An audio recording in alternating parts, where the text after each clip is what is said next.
You got to wait for a gapper. That is fair. Down the right field line. Giambi on his way to third.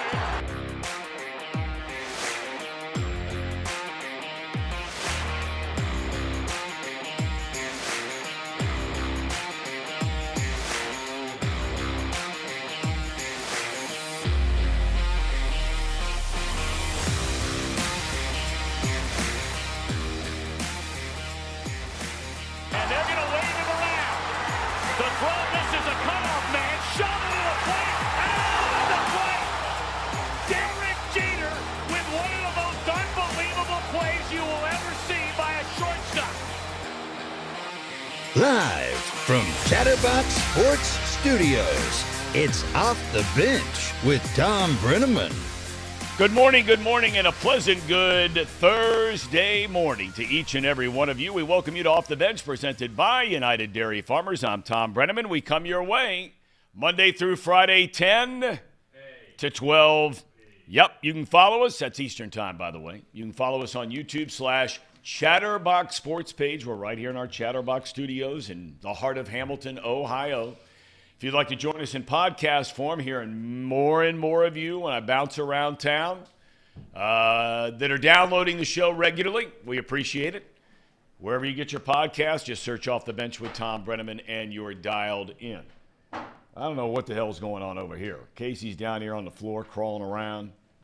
Casey, you all right? I mean, yeah, I unplugged the thing yesterday, and you didn't even say if it made any difference at all whatsoever. No, it does. It makes a big difference. In the microphone, is that the deal? Yes. Yeah, I still need to do some major changes to the studio set so it doesn't do that anymore. You can't have anything plugged in over there or else it's going to make a buzz. Okay. So. Well, I have my computer plugged in today because I forgot to charge it last night. So is that okay, or is that messing anything up? We'll fix it here in a second. Well, I'll just unplug it here in a second. It's charged up by now. Yeah, I'm good. All right. We're all good then.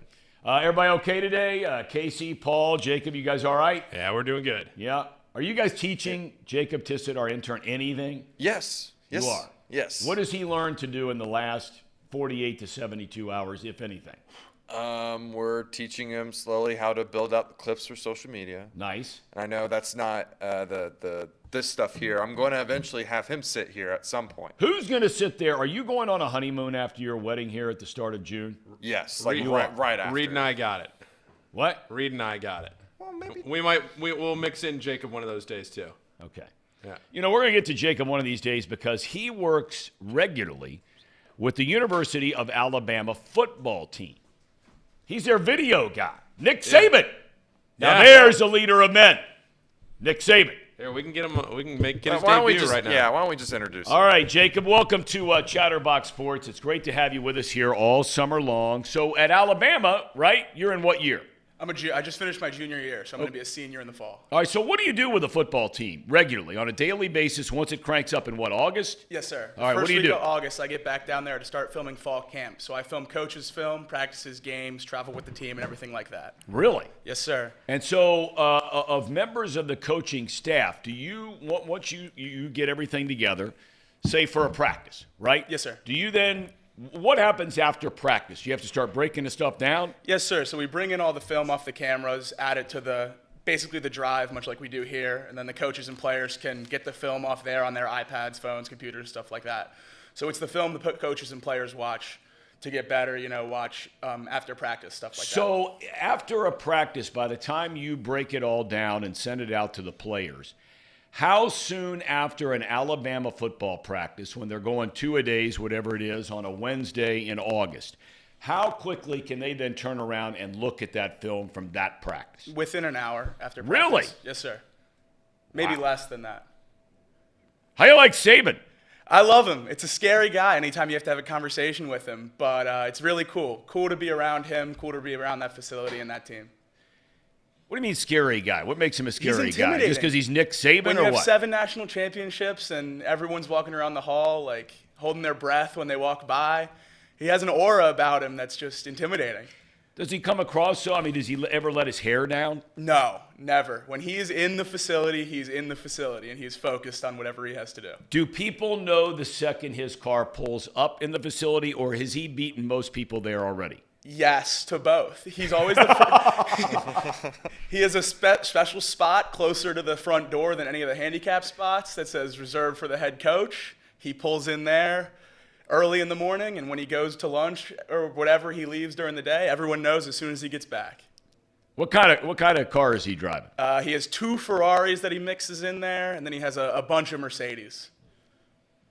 Multiple cars? Sounds like Paul cars. Prisoner growing up. Yeah, that sounds like me.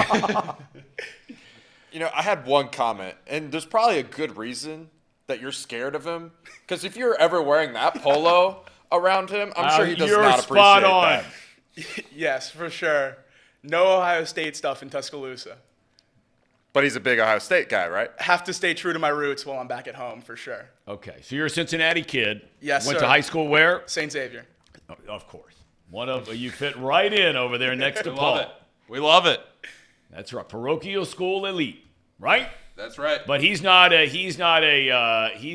coastal elite like you are. No, I checked both boxes, Tom. Yes, you do. Well, Jacob, it's great to have you with us this summer. I'm happy to be here. Once we get closer to football, though, we're going to start picking your brain a lot about the SEC because I think a lot of people here were fascinated about that conference from afar. The fandom, it's insane. You know, it is in a lot of places. But I have heard this. I'm curious before I let you go. I've been told, I have a group of friends of mine. There's about 8 or 10 of them.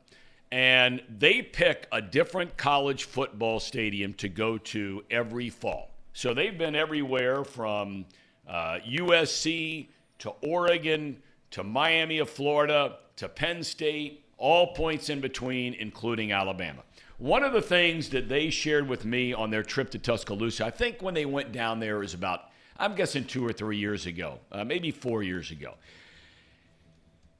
It's one thing like Ohio State fans, we talk about them all the time. Their expectations perhaps are just it's ridiculous, right? They had the feeling that in Tuscaloosa when they went down there, that it wasn't like it's ridiculous because oftentimes it's reality with the 7 national championships, right? But that their fans almost take the winning for granted. Do you think that's true? I would definitely agree. Being there in 2020 when we had Mac Jones, Devonta Smith, Najee Harris, and we went 10-0 in the SEC, won the national championship undefeated, it didn't feel like there was a wow factor on campus. I think everyone kind of expected that to happen. And then this last year, when we went 10-2 with the losses at LSU and at Tennessee, the town sort of, I don't want to say gave up on the team, but you could feel the vibe of Alabama football falling in the city at that, because we don't expect to lose. We don't lose very often. In the previous 2 years, we had lost 1 total game, and we lost 2 this year to 2 major rivals. So when the losses do come, they hit a little harder, but the wins, we don't really celebrate them as much until the national championship, because that is not only the expectation, but the reality of what we expect every year. Absolutely. All right, Jacob, thanks. Good to have you with us this summer, my man. Thank you. I appreciate it. All right, we got lots to cover here today. Let's start with baseball. And really nice, everybody welcoming Jacob into the program. So many of you saying, Sir Boy Wonder wanted you to throw up the OH. I told him it's not going to happen. Well, look, things started out well yesterday for the Reds in Denver. 2 runs in the second. They get 3 more in the 5th. Graham Ashcraft, I mean, he's getting some key double play ground balls to get out of a little bit of trouble. So you kind of had a feeling that we'll see. It is Denver. Well, then the wheels officially came off.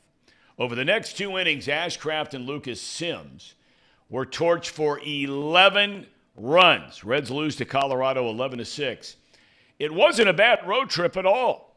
They went 3-3 through Miami and Denver. We asked about Green. We asked the same question about Ashcraft. What's going on here? In April, his ERA was barely over 2. In May, small sample size, I get it, it's over 9. In fact, in his last 3 starts,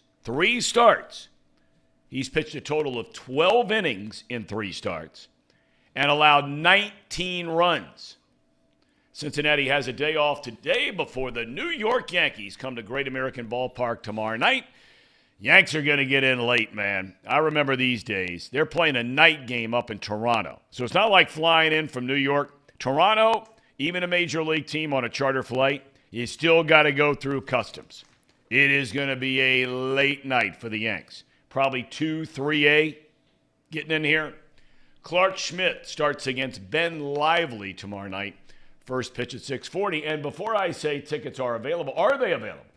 They are available. They are, okay, I'm not going to say expensive, but they are relatively expensive for the Reds. They're not $13, $14. Cheapest is like 38 or 35 bucks because I bought cheap tickets, or we are buying cheap tickets, I think. Yeah, I bought tickets last night to the June 2nd game. That's also the Zach Brown concert post-game, that whole deal. The night before Casey's wedding. Bought tickets to that last night, and they were the same price as tomorrow's. So really? Yeah. Well, I mean, you're getting a big league ball game, and you're getting a big-time act. Yeah. Two for the price of one. But it's just the Brewers. It's not the Yankees. So Doesn't the matter. Yankees, It's not like spending that cash for Taylor Swift. I know. I looked today on StubHub. Yeah. The cheapest ticket that I could find on StubHub. I was just curious what it is because I keep hearing all these stories from my daughter and my wife. 19 hundo. A ticket for Taylor Swift. I've seen her. Great show. Great show. On the hardwood, the unlikely run of the ace-seeded Miami Heat continues. All-world postseason player. You talk about top 5 in NCN. My man, Jimmy Butler. Right? The cat is unbelievable. 35 points, 5 rebounds, 7 assists, 6 steals in Miami's Eastern Conference Final Game 1 win over Boston last night, 123-116. Remember now, the Heat barely beat Chicago in that play-in game to start this incredible run. They've gone on to knock off number 1 seed Milwaukee, the 5th seed New York Knicks. The Heat has won Game 1 in each of those series. Game 2 at Boston Garden tomorrow night. Nuggets and Lakers square off Game 2 in the Western Conference Final tonight in Denver. The Nuggets took Game 1 on Tuesday night.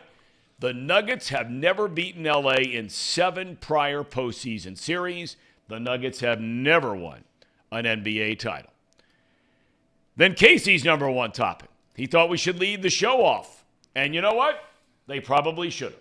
They should. Talking about FC Cincinnati. Last night, in front of yet another sellout crowd at TQL Stadium, FCC beat Montreal 3-0. Goalie Roman Celentano. He's a big leaguer. He is big leaguer. I love goalies. Those are real men in any sport. Not the little guys that run around out there and flop on the field and all that stuff. Pick the sport. The goalies, those are the gamers. This guy pitches his 6th shutout already this year last night. FC Cincinnati goes to 8-1-3 in MLS regular season action, 10-1-3 in all competitions, whatever that means. And with a victory last night, owns the best record in the league. And oh, by the way, 7-0 at home to start this season, which matches an all-time MLS record.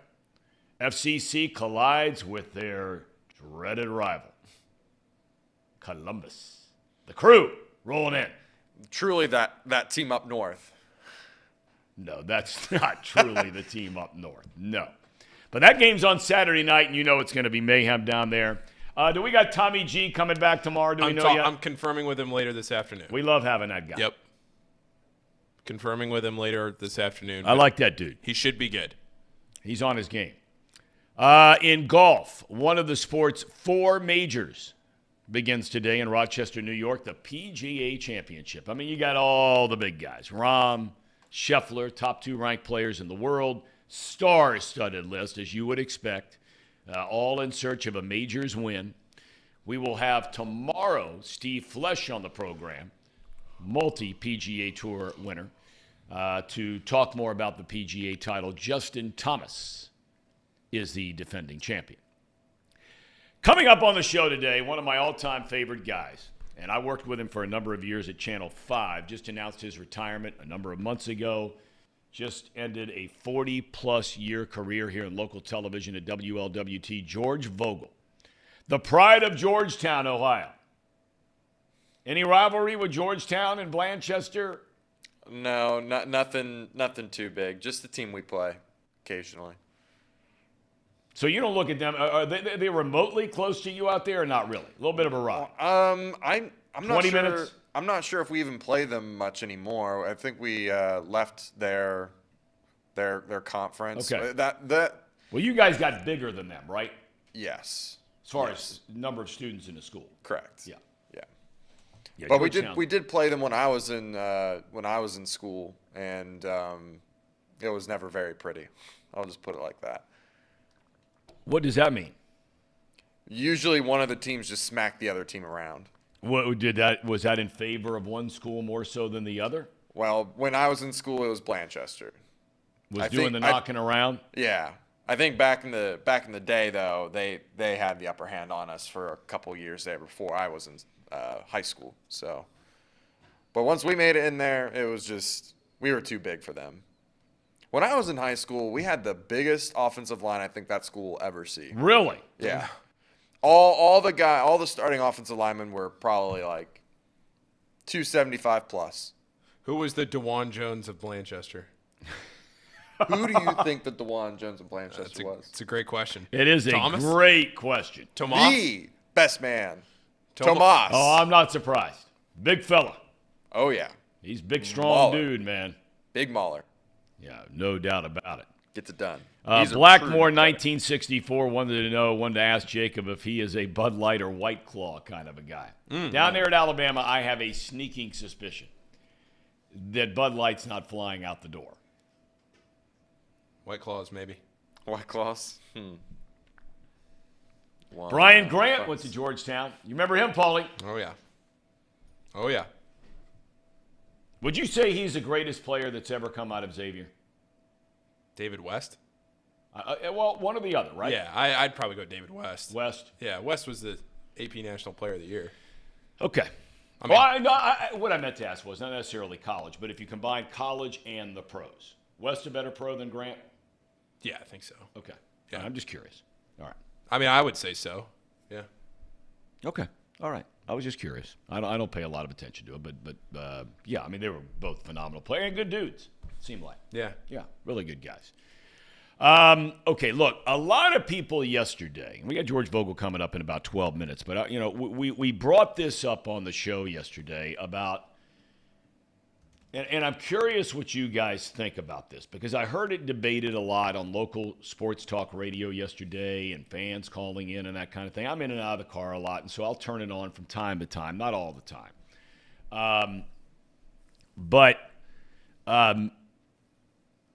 There were some people that were really upset about that lineup David Bell put out there yesterday, right?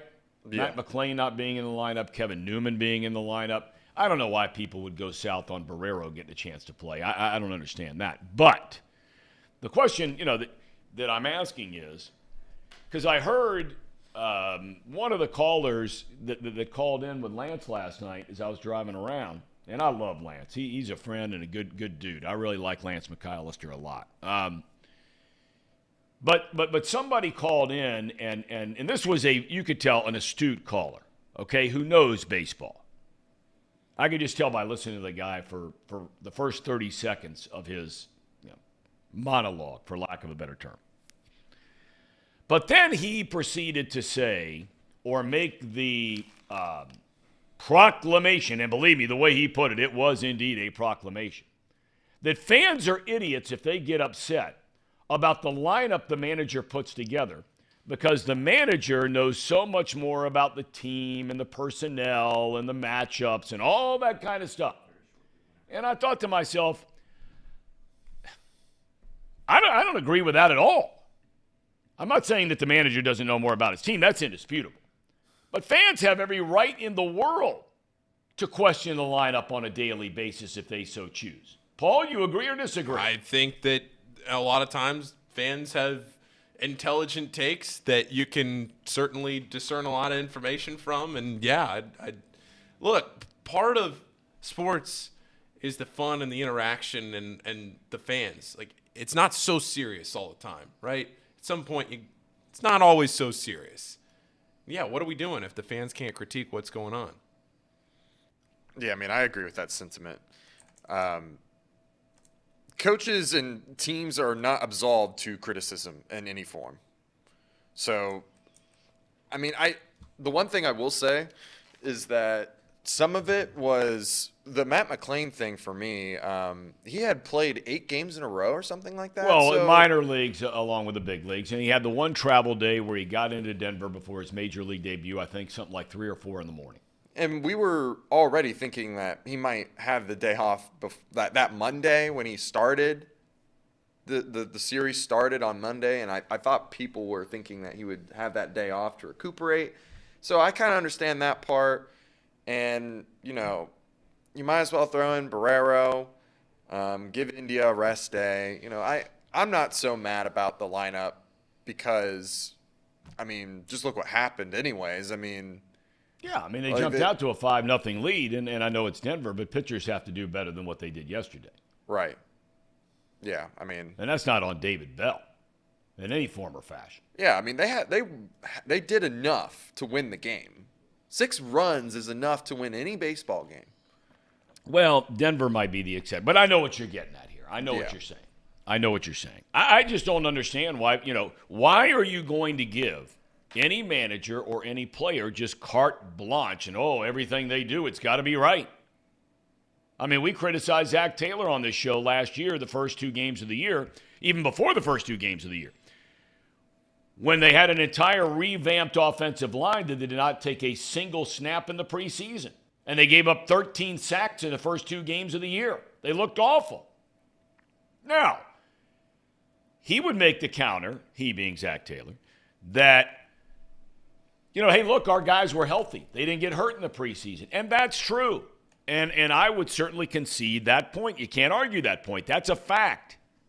But no one can make you believe that those guys not playing together, and they talk about cohesion on an offensive line, was not reflected in some form or fashion in those first 2 games of the year, especially the season opener against Pittsburgh, when the quarterback's getting killed back there.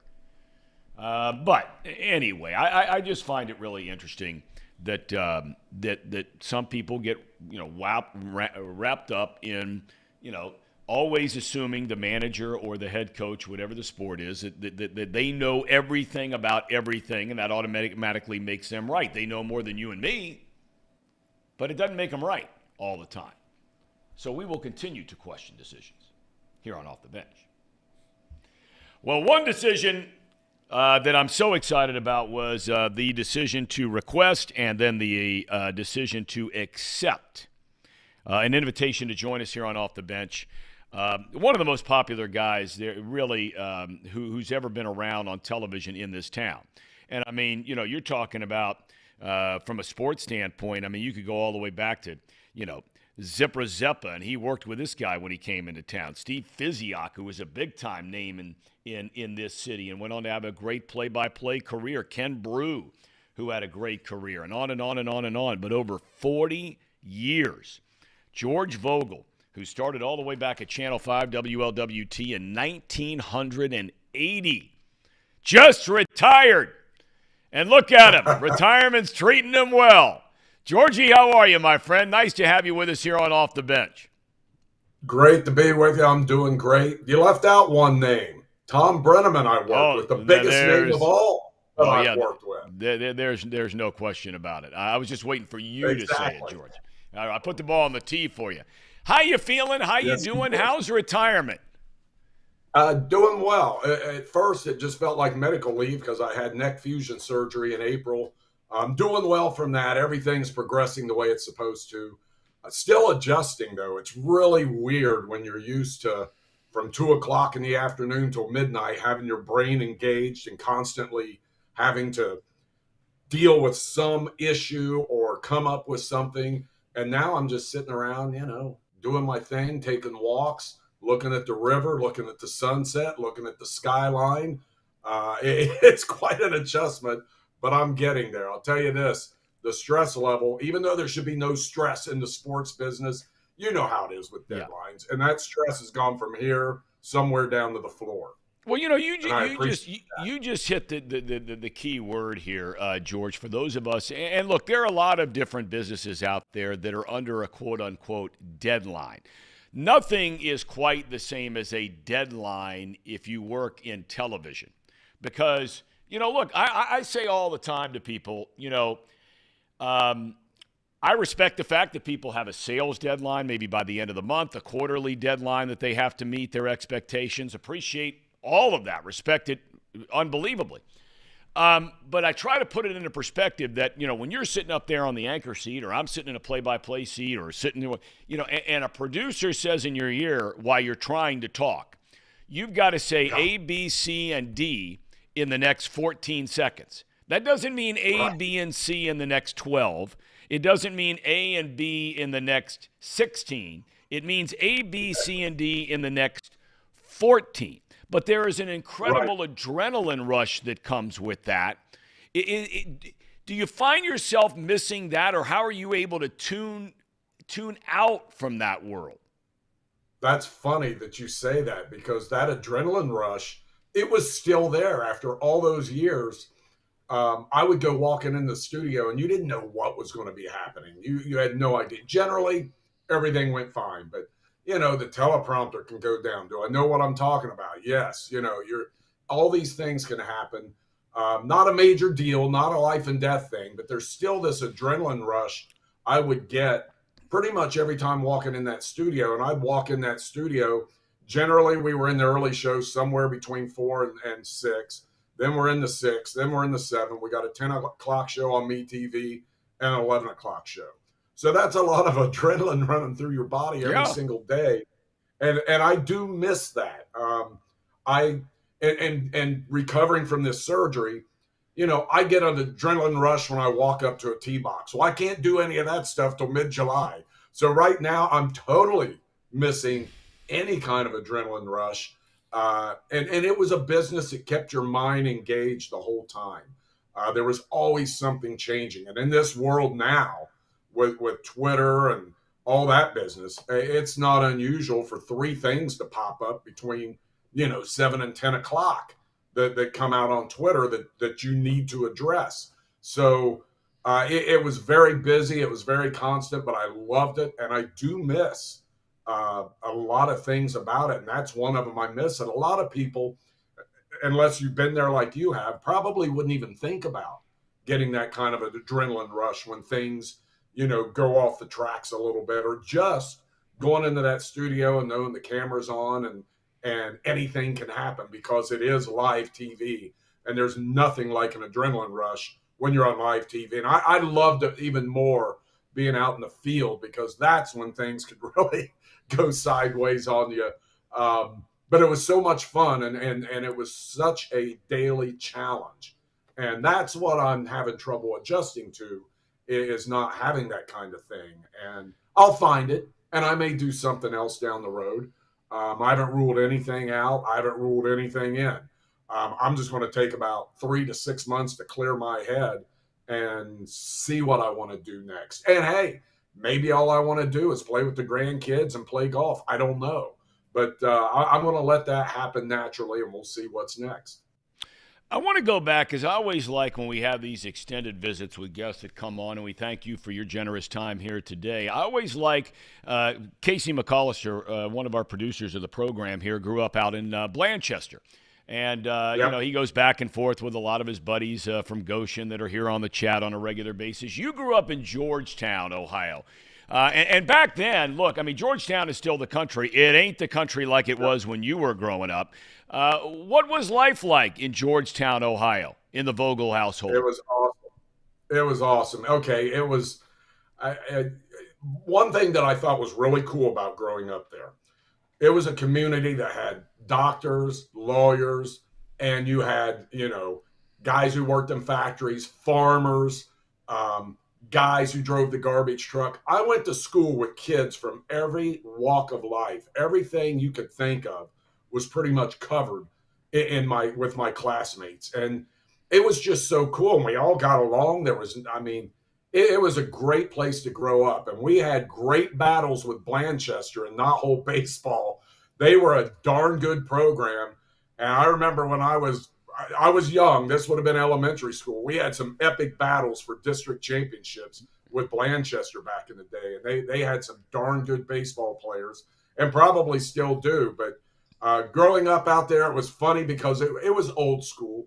You know, you watch Leave It to Beaver, and that's kind of what it was. Kids riding bikes all over town, you know, walking to school with the books and all that kind of stuff. And it really was. It was wonderful. I was talking to, I'll tell you who it is. It's Andrew Benintendi's grandfather. So Andrew's parents grew up in Georgetown. He plays for the White Sox now. And I was talking to the great Dr. Ben, I call him, Dr. Benintendi, who was an OBGYN there. He's from Brooklyn, New York. And somehow he gets out of med school. A buddy of his who graduated a year from him had a practice out in Georgetown. And he said, I need some help here if you can come to Georgetown, Ohio. This is back in the early to mid 60s. This guy goes from Brooklyn, New York to Georgetown, Ohio, and never left. He loved it that much. Bought a big old farmhouse, didn't even have running water. And he just thought it was just a great place, as I described it, with all walks of life. And the other thing about it is marginal athletes like myself got a chance to play all the way through high school if you wanted to. You didn't have, 1,000 to 1,300 kids a class. We had probably, I think we started my senior year with somewhere around 100 or 99. I think 88 of us made it to graduation. So that's how the classes were out there. You end up going to a small college. You then transfer over to the University of Cincinnati. You get out, and you get a chance to go to work right for Channel 5. There are a lot of people here in town. Look, there's 2 or 3 generations of people here in town that don't remember Zipper Zephyr. I mean, this guy was the most off-the-wall, zany character. The promos all over town. This guy even got national pub for some of the stuff he's doing. What do you remember about walking in the door, walking out of college, and correct me if I'm wrong, when you started there, he was still the main sports guy. Is that right? Yeah. That's totally right. It was amazing. It was amazing. So Zip's probably, and I don't know that I've told him this, he's probably as responsible as anybody for me loving the business the way I did because he had fun with it. I walk in the door and, big smile on his face. He was welcoming. Great guy. Zip was a great self-promoter, but a great guy. And he's walking around the sports office, rubbing his hands. What can I whip up for the show today? And he kind of had the crazy side of it. He went for the entertainment value, still told you the sports. You knew what happened in town that day, sports, but he certainly brought a flair to it, an entertainment value to it. And he was very talented. I mean, this guy, he would write lead-ins. I don't know if he ever wrote full scripts ever for his voiceovers, his highlights, any of that stuff. And then the beauty of my working there at that time and my internship was I saw that side of it. Then you had Bill Brown, who that did the Astros games forever. This guy was buttoned down, timed his show to a T. Zip had no idea how long his shows were going to. None. He would go up those stairs, papers flying. It was like you see broadcast news. Bill had his stuff buttoned down. So I got to see the side way over here and the side over here. And it was the greatest training ground I could have asked for. And I'm telling you, one of the first days I worked, it may have been the first day I worked, with Zip, the Eagles had lost to the Raiders in the Super Bowl. And Zip had picked the Eagles to win. So he needed to eat crow. So he sends me down to that old Victoria station in Queensgate to get him a Cornish hen. And I got to paint that sucker black for him to put on the air that night and eat crow. And I, between that and seeing how the editing process worked and everything else, I just fell in love with it the first day I was there. And I'm just thinking, man, if you can do this on television and get paid and get the respect Zip got, I'm all in on this stuff. It was remarkable. And then you start moving, and so much of I say all the time that everybody has a story to tell, And I was listening to somebody on the radio, it was a national show the other day, and they were talking about how their father used to talk with them about baseball, and would they'd tell this kid who never saw Sandy Koufax pitch or Frank Robinson play. The point I'm ultimately getting at is that there are going to be guys that we're going to talk about here in this visit with you that, like I said, in Zip's case, in some other names I'm about to bring up, they have no idea. And so I hesitate sometimes to do this kind of thing because, I'm sitting in a room right here with a bunch of 20-something-year-olds, and not only do they not remember Zip, they don't remember Jerry Springer, they don't remember Steve Physioc, they don't. But for the older people, a lot of whom watch this show, they very much remember these people. You go from Zip, and you talked about Bill Brown, and now you start moving into Andy Furman. Because by the time that I got to Channel 5, right, when you and I were working together, starting back in 1986, if Zip was a self-promoter and was way out there, Andy Furman took it to a whole new level. And to have that guy running a sports department, right? Running the department. He was the sports director. What was that like? Well, it was a lot of fun, as you well know. And you came when you had Furman and J.D. Hayworth in there at the same time. And that's about when you got there, right? Yeah. Did you overlap with J.D. at all? Yeah, of course. I was his weekend producer. Yeah. Was that nuts? That department. And it was so much fun. There was always something going on. And Furman and J.D. got into it sometimes in the office. And Furman would yell at him to take his blood pressure medicine. And all. It was so much fun. It was crazy. And the day Furman got hired, this is how nutty things were back then. There was a weekend guy who I loved, Tom Verrado, who went back to New York, and he was Fizz's weekend guy. He's reading the Cincinnati Post, and Greg Paith had just written a column about Andy Furman coming to WLWT. Well, no one knew yet. Obviously, Furman got the job and told Paith, and he writes a story. Well, Verrado's reading the afternoon paper, and he's like, "Hey, Fizz, this says Andy Furman's going to be the new sports director at WLWT. You know anything about this?" Well, Physioc was sports director at the time. That's how he found out. He grabs that paper and goes up to the GM's office, and you remember Tony the Tiger, the GM. Oh, boy. He goes up there, and they have a talk, and Tony, and Tony's already blowing a gasket that this got out without him even being able to tell Fizz what the deal was. And Fizz stayed on as sports anchor, and he was going to be doing some Reds duty and stuff like that. So it worked out for everybody, but to find out that way is not the greatest thing, but stuff like that happened. I guess it still happens today. But that was remarkable. And then Andy comes in with this total promoter attitude and looking for things that would grab people's attention. There's nothing wrong with that. And, you had Fizz, who was sports. I mean, and then you had Andy. And the hope was the dynamic would work out. And it worked for a while. And then Andy kind of found his own niche, went into sales, and then became a sports talk host. Steve Physioc. Steve's another guy, he was in a position, and all of us have been in the position where you're working with somebody, and they've always got their eye on this other job. That doesn't make them a bad guy. I mean, they're grateful for the job. In Steve Physioc's case, he did a great job and cared about the job and poured his heart into the job. But his real passion was in being a play-by-play guy. So he's doing the Reds games on television, and he's also kind of clamped down in his view in some ways on this Monday through Friday anchor job. But he wants to go do the play-by-play.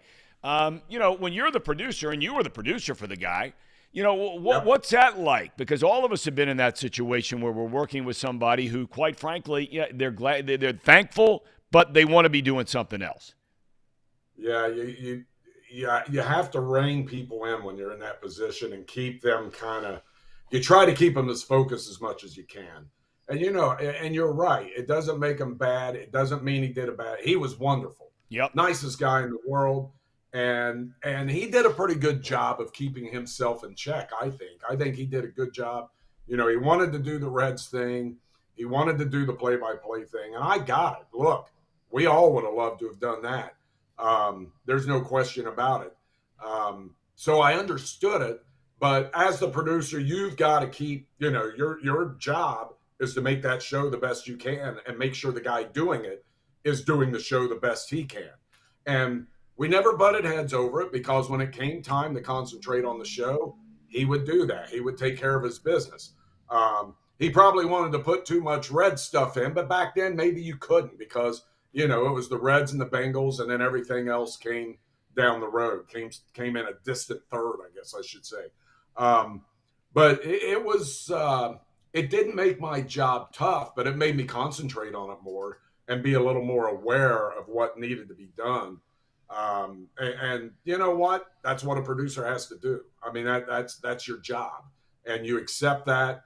And I was kind of learning on the go then too, because I'd worked on the news assignment desk a couple of years, which is, like being a dispatcher in the craziest market in the world. You're just constantly things going on and sending people to fires and car wrecks and news conferences and everything else.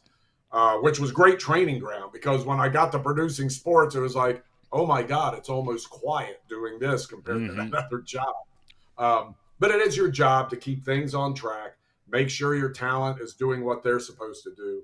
And if we ever had an issue where it's like, Steve, we got to get this done and he was totally accepting of that. He, as you know, you worked with him, just a prince of a man. Oh, yeah. And he made my job easy. I'll say that. When it could have been tough and it could have been a whole different deal with him focused on something else, he made it easy for me. I want to ask you about three more people, and then we'll move on to a few other things I'd like to get into with you today. Ken Brew comes walking in the door, and I was there with you then. Now, all of us have been around a work environment where you're used to, a certain style of management, for lack of a better term, right? And you've got Physiak, and he's scattered everywhere, and you got Andy Furman, and he's sort of scattered everywhere. You're like the voice of sanity in that room.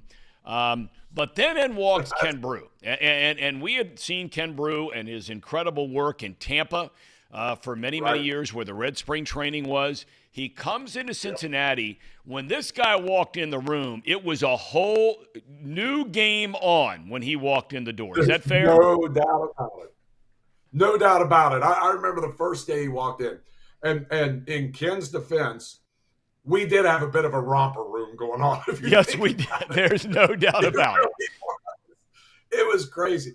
We had that Nerf hoop up, and there were Nerf games going. I mean, it probably needed reined in a little. And Ken confided in me down the road. I believe the GM said, hey, look, someone's got to come in here and grab this thing by the throat because these guys are out of control. It's just a total playpen down there. So Ken upped the ante, and boy, did he come in. He doesn't remember this, but I remember. So Bill Hemmer was with us back then. But he was there. Hemmer and I are sitting in the sports office, and Brew walks in and rips that Nerf hoop off the wall and throws it in the garbage and said, these days are over, boys. Hemmer and I are looking at each other. It's like, what do we do about this guy? Do we attack him now, or do we wait and see what the heck this is all about? Oh, my God. He came in and was just trying to be this dominant force. And you weren't allowed to crack a smile in there for a while. And down the road, he and I talked about it and laughed about it. He's like, oh, yeah, the GM said I got to get control of this thing. If I'm going to, if I'm taking this job, I got to go down there and sit on these guys because they're having too much damn fun down there. Well, we may have been having too much fun, but we were still getting the job done pretty well, I thought. But maybe the GM thought differently. Obviously, he did because he brought in someone to put the hammer down. And, oh, my God, that was – well, I mean, look, I was there when he looks at me, and I was a weekend sports anchor at the time, and he looks at me, and when you're the weekend sports anchor, you normally work Wednesday, Thursday, Friday. We were doing a lot of high school football stuff back in those days, you and me and Chris Collinsworth and a bunch of guys. and then you'd work Saturday and Sunday. You'd be off Monday and Tuesday. And I remember the second week Ken came in, he says, hey, I need you out at the west side of town tomorrow morning. This is on a Sunday. He says, I need you out on the west side of town at 6 o'clock in the morning tomorrow for this synchronized swimming story. And I look at him and I'm like, you're kidding me, right? I'm like, I'm off tomorrow. And he's like, no, I'm not kidding you, and you're not off tomorrow. One of the most prolific synchronized swimming teams in the country is on the west side of town, and your ass will be there tomorrow morning at 6 o'clock in the morning. And I'm thinking, man, where did all the fun go? Yeah, it did. It was like that. It was great. I remember whenever I had to go out on a story for him, it's like, you better bring back 2 packages or else. Yep. Well, sometimes you'd go out there and you can barely get 1 out of this stuff. And it's like, where am I going to get 2? Oh, my God. It was a total change of deal. Now, that synchronized swimming story was worth it, but you shouldn't have had to do that turnaround. Well, that's all right. That's all right. You're young and you're trying to make your way. He taught me a lot about reporting and finding stories. And, you go out thinking the story's going to be this way. Well, he always had this open mind with going out and seeing a story. And if he saw something that was more interesting than the reason you were out there, and that's how it should work. And he taught me a lot about that. I served 2 tours of duty with him because he came back in the early 2000s, and we had a ball. That Sports Rock show. You talk about a romper room, and he's the ringleader of this thing, basically.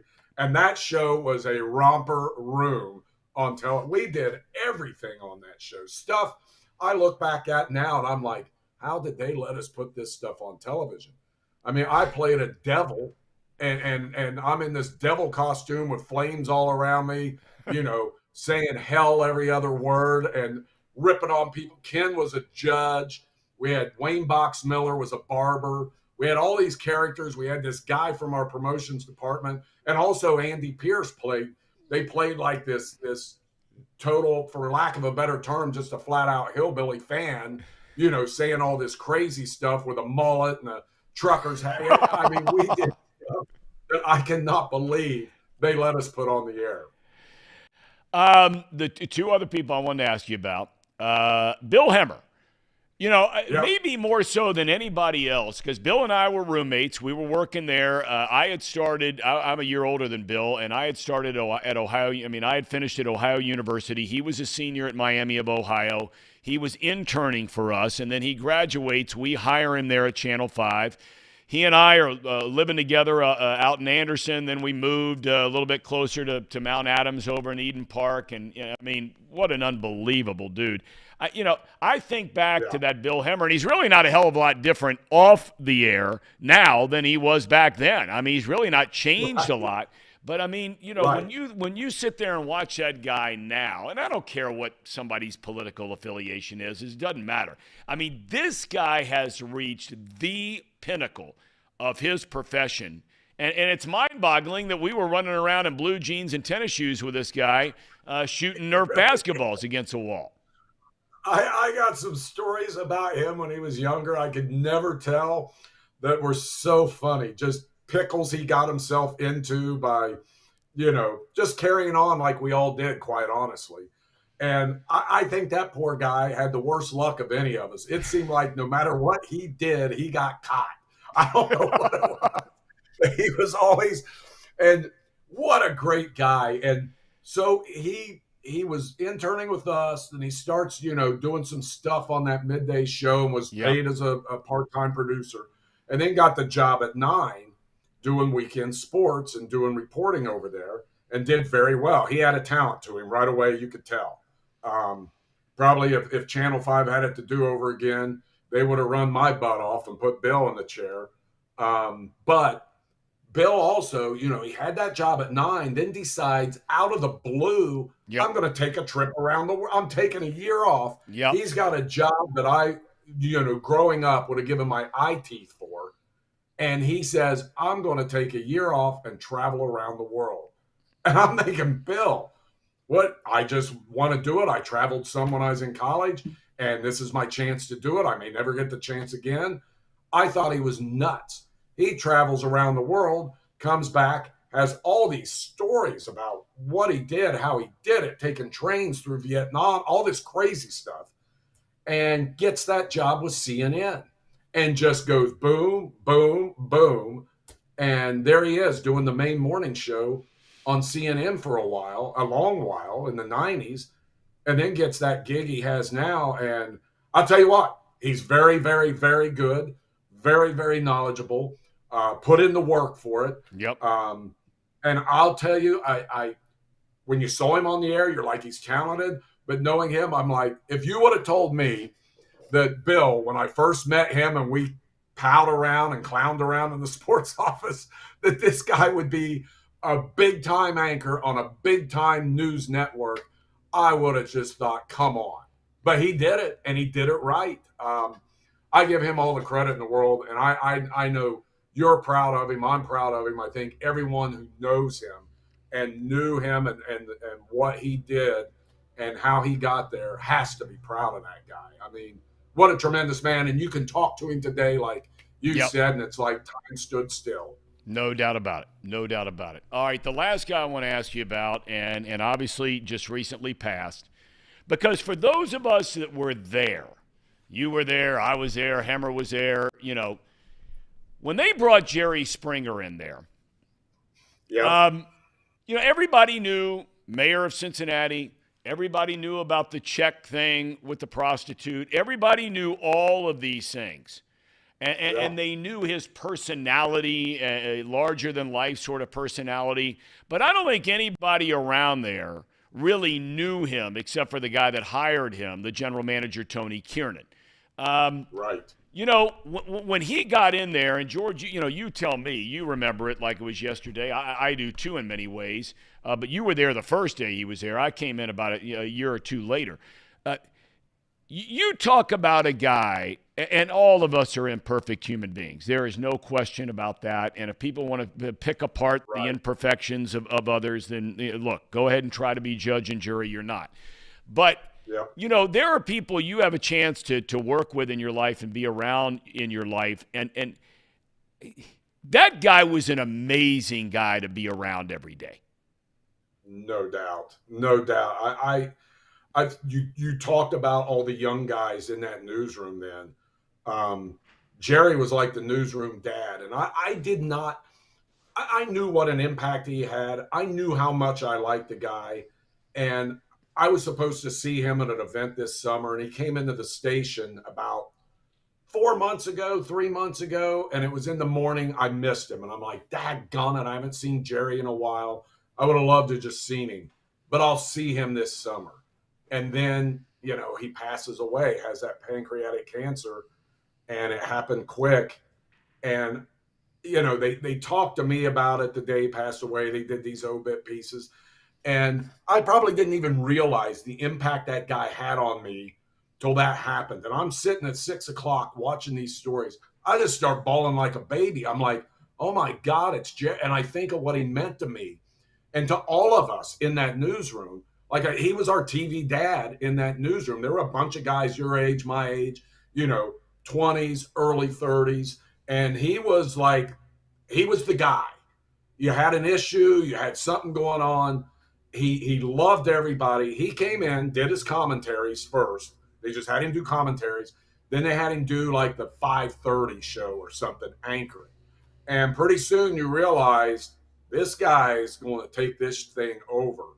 And he did. And he was great to everybody. Didn't matter if you were, you know, what was I? I was a sports producer. I may have been working on the assignment desk when he came in. He treated me the same as he treated the GM. Yep. He would talk to you. He would have conversations. He would ask how, as John London said so well, he made everybody feel who he talked to like they were the most important person in the world at that time. And he took the time to know people. And of course, he always came and hung out in the sports department. He loved baseball, loved the Yankees. And he would come, and we got to know him very well because of that, because he would always come He was great about telling us the newsroom gossip too. He was tremendous. And how he came up with that commentary 5 days a week, 52 weeks a year, basically. And I don't know if you remember when he'd have that big yellow legal pad and you could smoke in the newsroom back then. And he'd be smoking a cigar in that hallway that circled the newsroom in the old building. He'd be pacing around with that pad, scribbling stuff, puffing on that cigar. Oh, God, the stories go on forever. Money Time. Were you ever there for Money Time? Oh, yeah. He would Ricochet Romance on the PA system and then yell, "It's money time," and go in and jump on the desk. And he said he would give out like 70, 75 bucks a shot, throwing money out of his pockets to the producers and reporters and us guys in sports. People would be diving under desks, grabbing dollar bills, quarters, whatever he threw. And he pretty much did that almost every Friday. Explore to run for, it was governor or Senate in Ohio. And it just wasn't going to get off the ground because of how people perceived him because of that show. And I remember, I wish I'd kept this memo, Tom, when they came up with his original show. It's going to be a straight news talk show and I had this memo, and it's like, it's not going to be like those other shows, blah, blah, blah. Well, they do it for 2 or 3 months. They're not getting the numbers they want. And so they bring in this producer from one of the trash shows, and boy, it was on after that. And it took off like a rocket ship. I mean, no sooner did they do that, they got to take the show to Chicago. It was an unbelievable story, and he was just an unbelievable guy. You're down there with all these people I've asked about, the Bill Hemmers and the Springers on the news side, and Physiok and Andy Furman and Ken Brew and all these guys. And so what happens is when you show up for work every day, people look at you as having a certain job. That's your job, okay? People looked at you as though you were the sports producer, the lead sports producer for whoever the Monday through Friday anchor is. How did you get to the point where you wound up on the air? Well, I'll just tell you the whole story. So I'm sitting there looking at me as a sports producer, right? And I'm like, there's a ceiling of what money you're going to make. I got a wife, just had a second kid. I'm like, I got to up the ante here. I got to figure this out.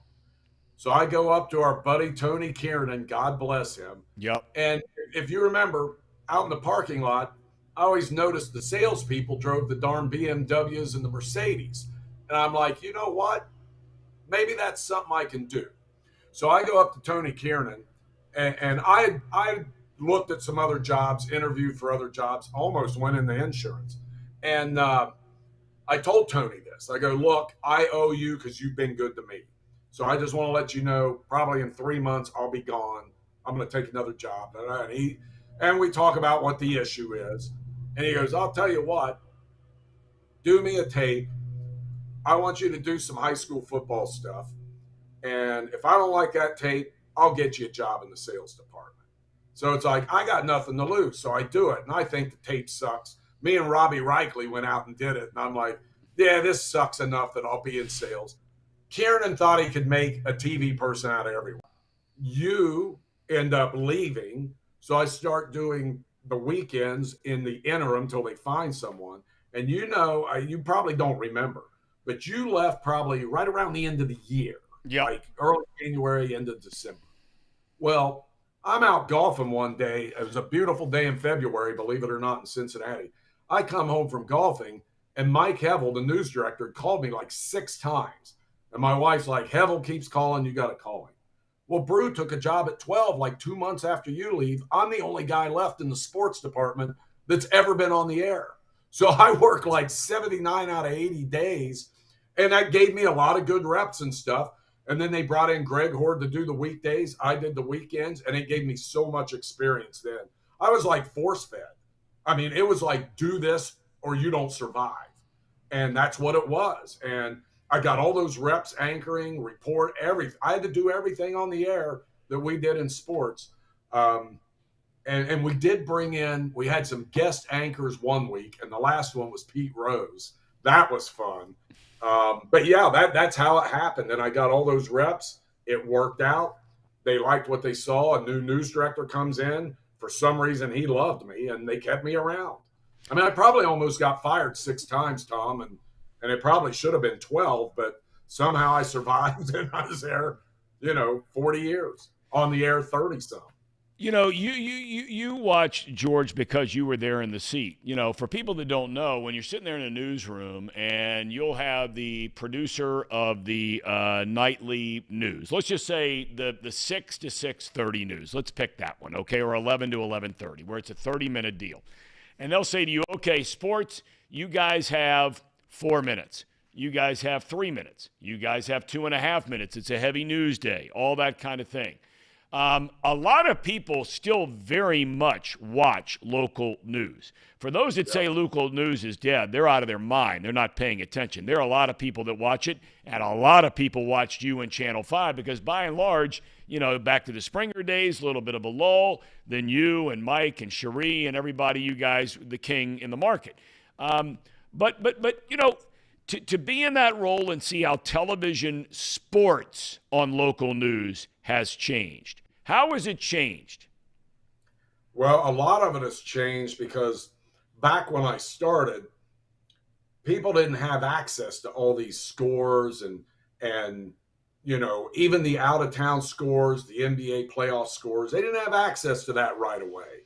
They might be able to hear it on the radio. If they didn't hear it there, they had to get it off the local news. So we did a lot more national stuff back then. We did more NBA playoff stuff or NHL Stanley Cup finals and things like that. Now it's just more localized. Like, where are you going to get the high school stuff?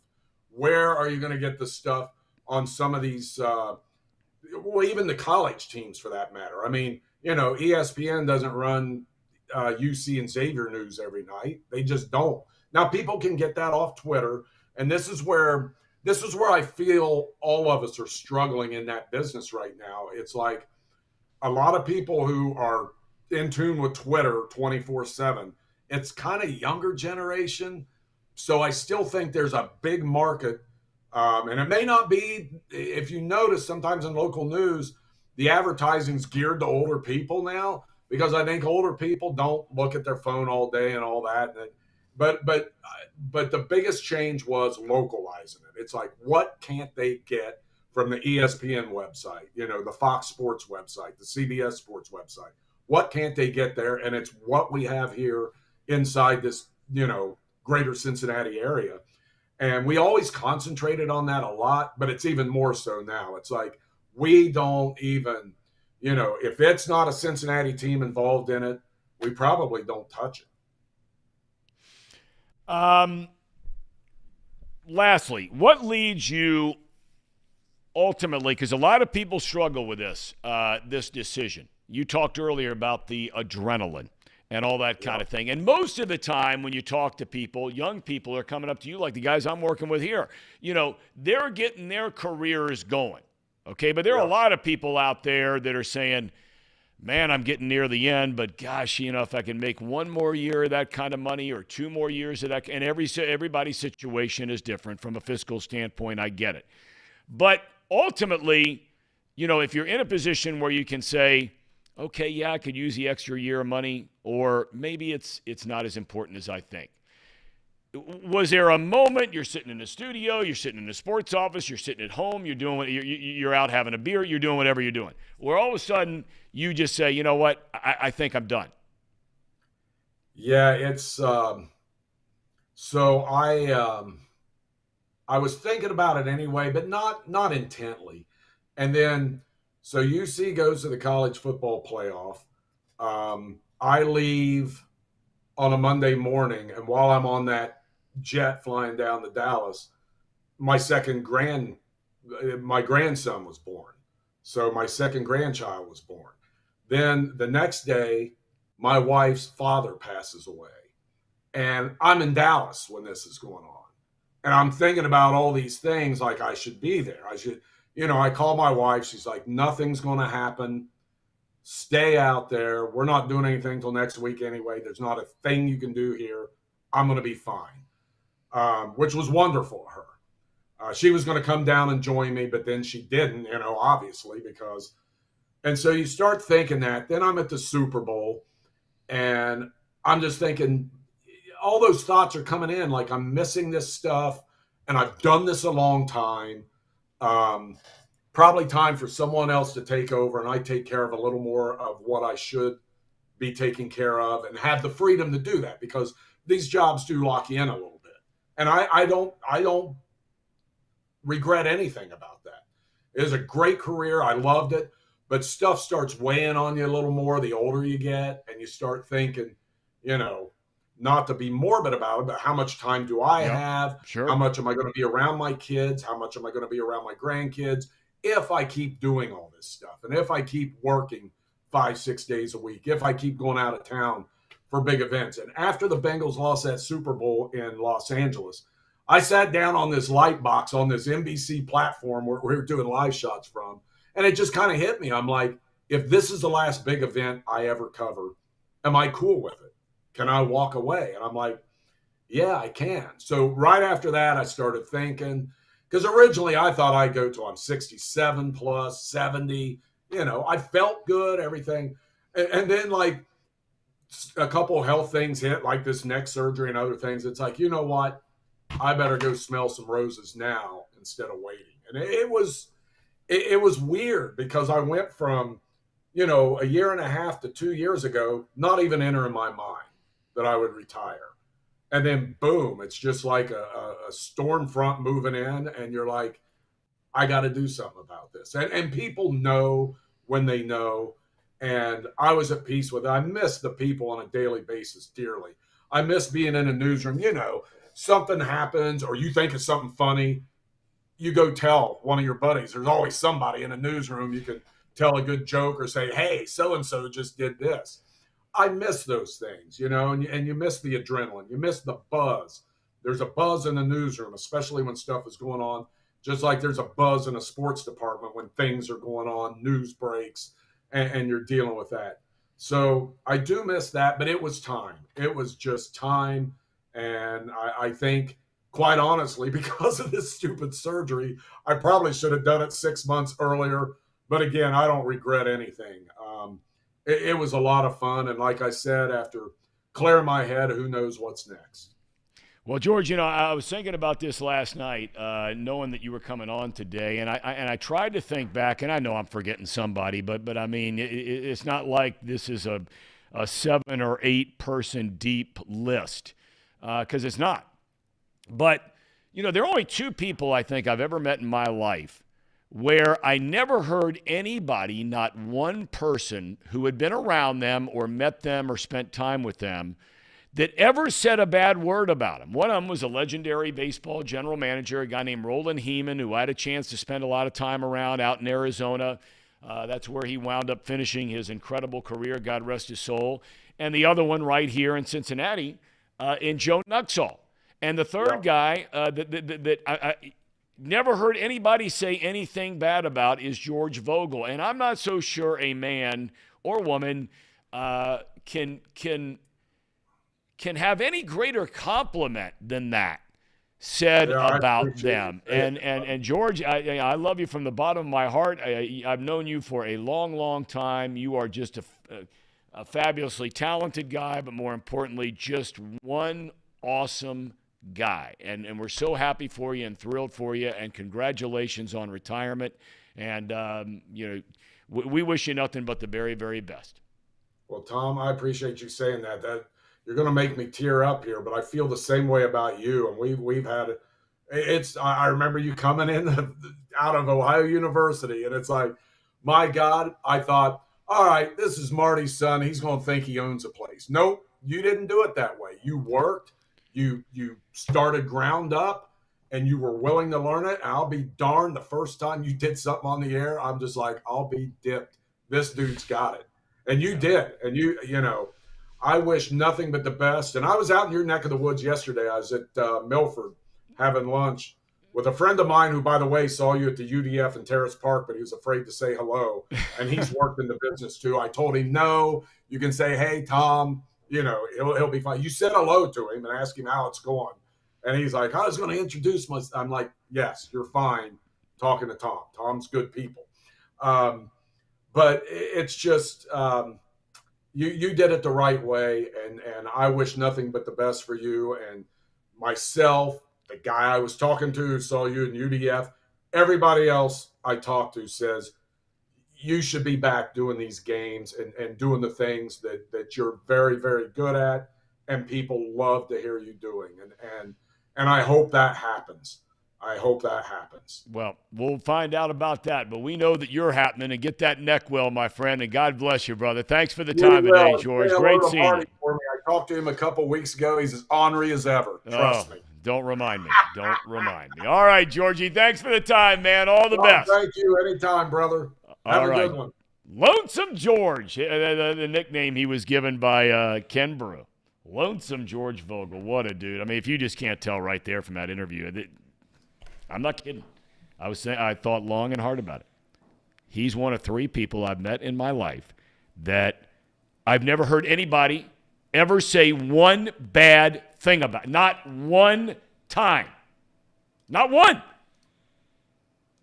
Is there any greater compliment than that? Ham and Eggers, we still got Tracer coming up. We want to hit a couple of topics before Tracy Jones comes on. Mr. President, back soon. Take it away, boys.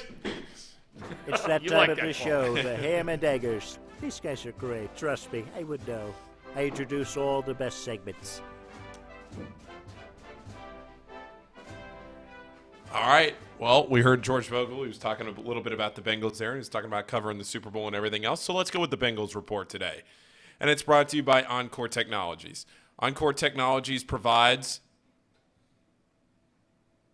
IT solutions, Casey, for a data-centered world with a suite of services from mobile computing to desktop to data center, supporting both centralized and work-from-home computing models to improve efficiency and productivity. That's right, Casey. Visit encore.tech. The path to innovation begins here. We also have Pawnee Water. I got to get some more Pawnee Water out of Pawnee Water, so I got to get some more. Sorry, I don't mean to cut you off, but I actually found some Pawnee Water at my local gas station. Went in, bought some, took a picture of it. I saw that. You have the picture? I don't have it on here. I could maybe pull it up here in a second. But well, if you had, I didn't know if you had it ready to go. I didn't know if that was a tease. Nope, not a tease. Well, you can buy Pawnee Water, as Casey did, at a lot of local gas stations. If you find Pawnee Water, you buy some Pawnee Water. Tweet us a picture of you buying the Pawnee Water, because it's made right here in Hamilton. It's right across the street. If you knew where our office was, Pawnee, it's right across the street from us. Uses natural limestone filtration, unlike the artificial processing that many other brands use. The result is a healthy alkaline water that is also the best tasting water in the world. Visit their website at pawneewater.com. That is PAHHNI water.com. PAHHNI water.com to see where you can buy this great tasting water. Drink Pawnee Water, get your coffee from UDF, bet with Betfred, and get your technology solutions from Encore.tech. Look at Casey. Here you go. Fire it up there. Here's your Pawnee Water. Yeah, that's all we're asking. Send us a picture like that. Picture with the bottle. I tried to get it inside the fridge there, too. Where was that, Casey? Ohm Oil down by Old Mason. Mason. Okay. Mm-hmm. Yep. Yeah, and we would appreciate it if you guys sent us lots of them, because it's just cool to see, and it helps out Pawnee a lot. So, anyways, Paul. Yes, Casey. You know, we gave out some bets yesterday, and they pretty much all hit. Yeah, they pretty much all hit. I'm kind of sad that we didn't put down some serious money on that, because I mean, we were on it, spot on. Pretty much everything. We didn't even really give reasons. We just said it at the very end of box lunch yesterday. We hadn't done that in a while, and you know what? You would have made some serious money yesterday. I mean, if you parlayed all of it together. Yeah, 4 picks. They all hit. They all hit. The Heat won outright. The over hit in that game. Yep. Jimmy Butler and Jaylen Brown both went over their point total. You only get the best advice from us. Well, you get advice. Sometimes it's the best. Sometimes it's not. But you get advice either way. And speaking of. So did you come over here and unplug my computer? Yes. I thought you did. I just wanted to make sure. Okay. All right. All right. I want to ask you guys about a couple of other things here real quick. Casey, can you pull up yesterday we were going to get to some Joe Burrow comments. Do we still have those available? Yeah, we do. We do. Okay, we didn't get to these yesterday. The Bengals, almost the entire roster is in town, and they're going through, some light workout stuff. It's a voluntary thing. You don't have to be here. We talked about some of the guys that are not here. A couple of them are given exemptions because getting back from ACL major surgery, Awuzie, along with Lyle Collins. We talked about Jonah Williams not being here. But, of course, the single biggest story that continues to really be on the forefront would be Joe Burrow. And, is the team going to get him signed to a long-term deal? There have been some great stories that have been written about Burrow and how, not to say that others where money is the most important thing, but it's become quite clear that, Burrow's all about winning. And I'm sure every quarterback's there's no doubt Mahomes is all about winning. And there are others besides Mahomes. But Burrow, it's not going to be a hometown discount, but the structuring of it might indeed be a hometown discount. We'll see how it plays out. He was asked about his contract. Are the negotiations going on? He was asked about it 2 days ago. Here's what he said. Obviously, there's a lot of chatter about kind of your contract situation as you're up for an extension. How involved are you in kind of those talks and giving input? And is there a timeline in which you'd like to see that potentially done by? Yeah, I'm involved. That's, it's in the works. That's not really something that I like to play out in the media. That's something, just the way I think they want to do business, I want to do business. We prefer to keep that between us.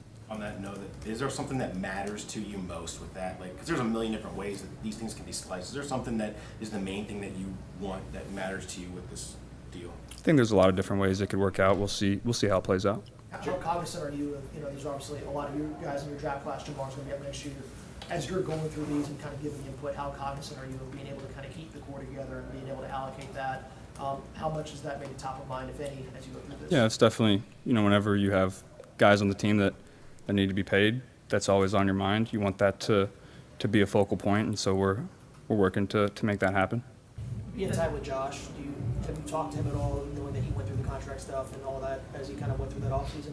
How much do you pick his brain about kind of how that was like and what he was like during the process? No, I haven't really talked to him about it. I'm pretty clear on what I want and in the contract and what I think is best for myself and the team. And so, we're on the road to making that happen. Is having kind of the way that T and Jamar came up big in that AFC title game when you needed them, is that an example of kind of why you kind of keep maybe those guys top of mind as you go through all this? Yeah, you got to have good players. You can't.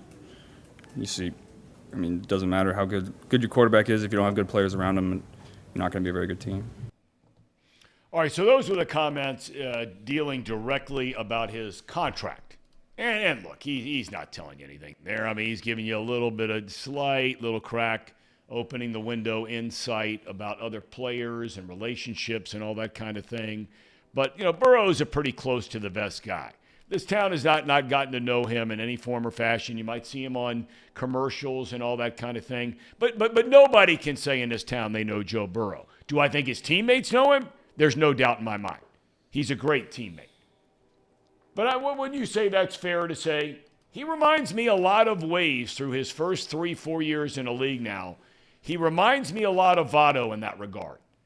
He is very tight, closed, close to the vest kind of a thing, right? Not one of these guys that you feel like is warm and fuzzy. That's not a knock in any way. I just think that that's who he is and that's his personality. You agree? Maybe in terms of the media, but, when it comes to his teammates, I think he's very, very I shouldn't say out engaged. There. Very engaged. Well, Votto's the same way. Teammates love him. feel like they get to know him. But so far, I don't know if there's anybody that can honestly say outside of his teammates that at least for his first 3 years living here, feels like you really know him. You agree with that? Yeah, no. Yeah, he prefers to keep everything close, doesn't talk much to the media. Well, he fulfills his obligations, but he's not somebody that's going to go out, be on a million podcasts. He's going to grow his brand. He's not going to do the Travis Kelce thing with his brother where, I don't even know. Does he even have a brother? I'm just saying, isn't he an only? No, it's Travis Kelce and No. I'm talking about Joe Burrow. Oh no, Joe does not.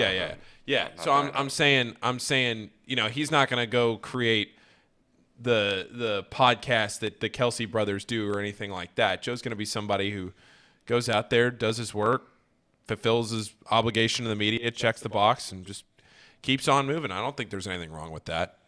Yeah, the only media that I see him do that's outside of just the local media, the pressers here, is with Colin Cowherd, and that is very like he doesn't really get into even that. It's almost like he's doing it just because he feels like he has to do it, and he does okay. It doesn't seem like it's a total obligation. Yeah, he doesn't reveal much of his character, I would say, in that. He more just answers questions that are like, how you feeling after that game? What can we do to improve? And, just the same sort of presser conversation. There's other unique questions that are asked, but yeah, I mean, I can see where you're coming from though, Tom, where he might seem like reserved or very modest. I just think that's his personality. Yeah, I think that's his personality. That's not I don't want everybody understands, okay, this is what I'm thinking, but this is not the entire story. Okay, then there was questions that were raised about the offseason of the Bengals, how he interprets what they've done in the draft, what they've done in free agency, and then a question at the end from our friend James Rapine about Jonah Williams. The Orlando Brown signing, were you surprised that Bengals made such a splash on the offensive line after spending so much last year? Yeah, it was exciting. He's been everything you could hope for so far. He's a great locker room guy, big, strong, athletic. Things are going great. Love that guy. So I'm excited to get out there and play with him. What can Irv Smith bring to the table this year? Irv's first of all, he's upstairs all day, every day, learning the offense, watching tape with James, and so that's exciting to hear. And he's looking smooth, big, strong, athletic, smooth hands. So we're excited to have that guy. What did you think when they added Charlie Jones and Chase Brown? How have they kind of looked in practice so far?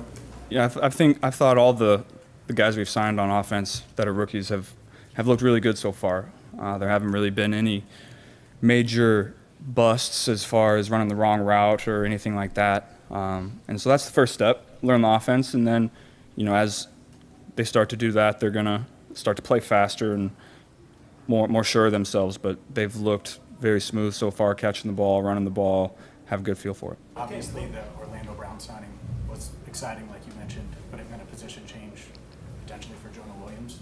I'm sure you've talked to him. What have those conversations been like, and how has that been talked about? Yeah, we love Jonah. Jonah's been a big part of our success for the last couple of years, and so, hopefully we have him back. But, business is business, and whatever Jonah thinks is best for his career is what he's going to do, and we'll support him in whatever he decides. So those were the comments made by Joe Burrow. And again, nothing earth-shattering there. He's seeing Irv Smith for the first time show up. Obviously, the guy is working very hard to learn the offense. Look, even if it's for selfish reasons, I got no problem with Irv Smith wanting to go out there and put up the biggest numbers on the planet, right? It's a one-year deal. This guy's a young guy. I think he's only, 25, 26 years old, Smith, right? Yeah, I think he's 25. Yeah, so, he's got a full, good Lord willing, he's healthy. He's got a full career ahead of him. So, a lot of people around these parts, they got all upset when Tommy Pham last year on the Reds came out and said, I'm all about putting up numbers. What's wrong with that? Smith hasn't said that. If he did, wouldn't bother me one bit.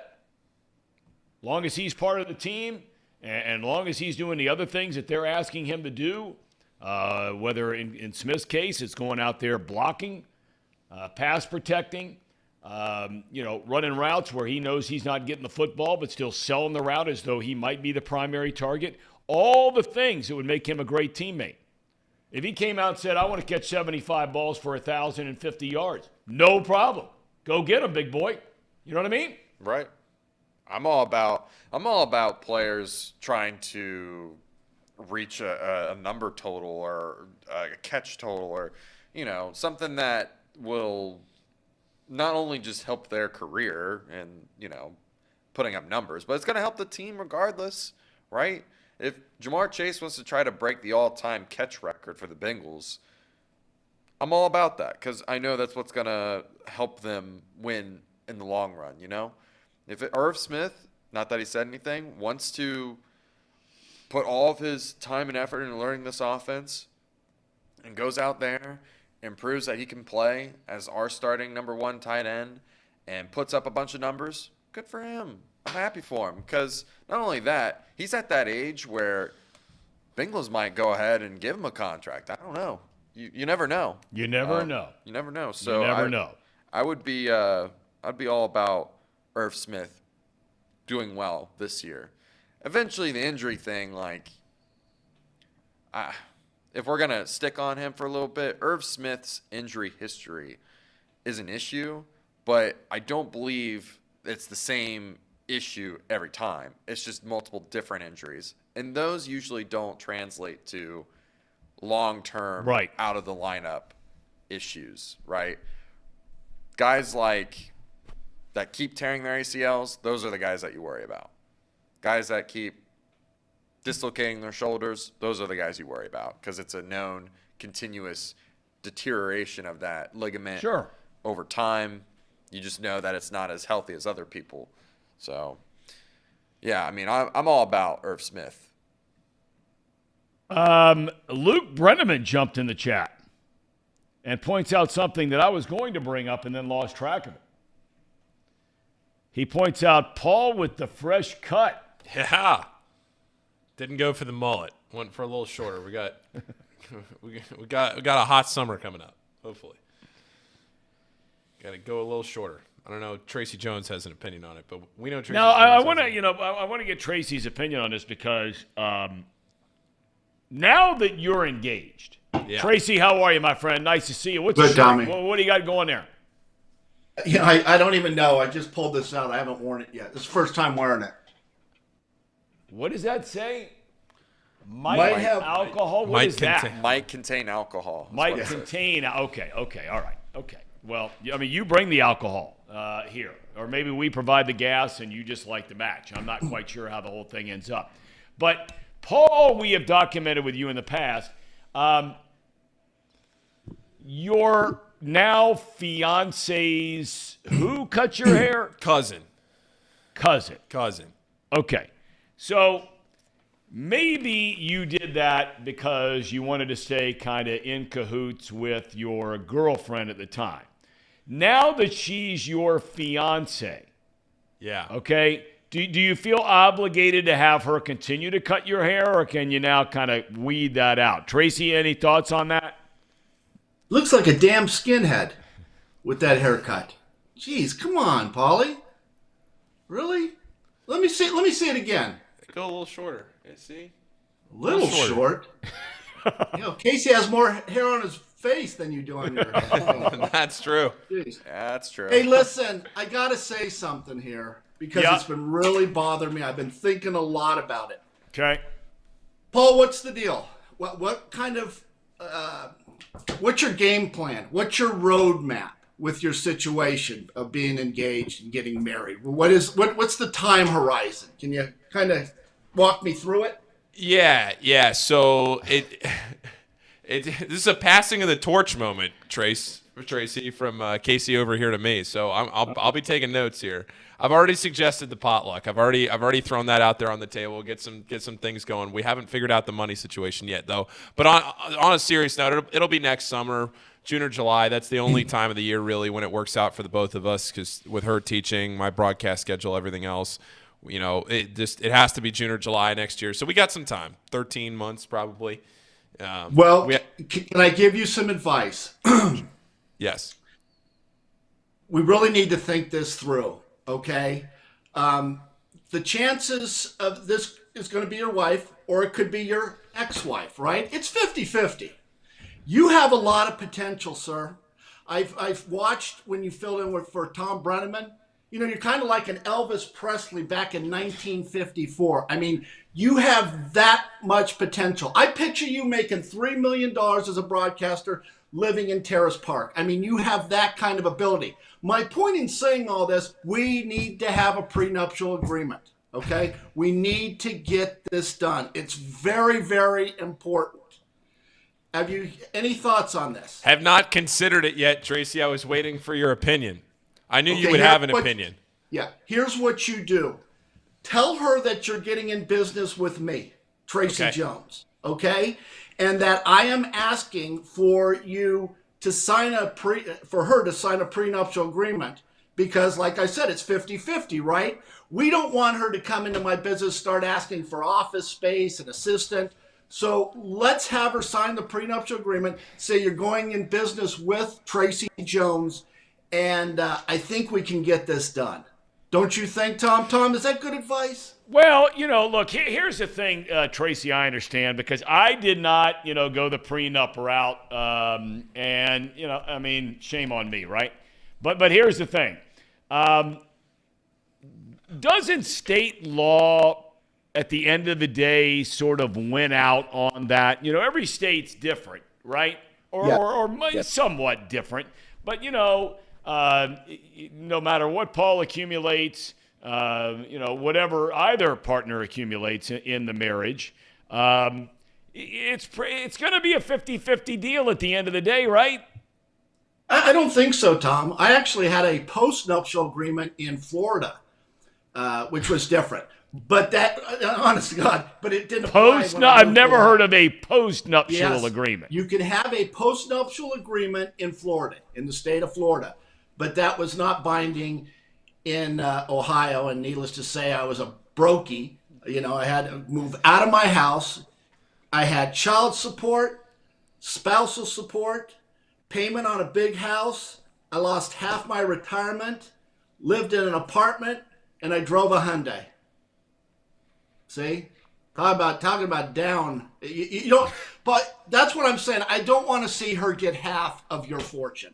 Okay? Well, we really need that prenuptial agreement. So, Tracy, I do appreciate that. But the more pressing issue, the more immediate issue here that we probably have to figure out in the next week or so is where we're doing this. We started to look at like venues and stuff over the weekend, the last couple of days. I was with her last night for a couple hours talking about it at dinner.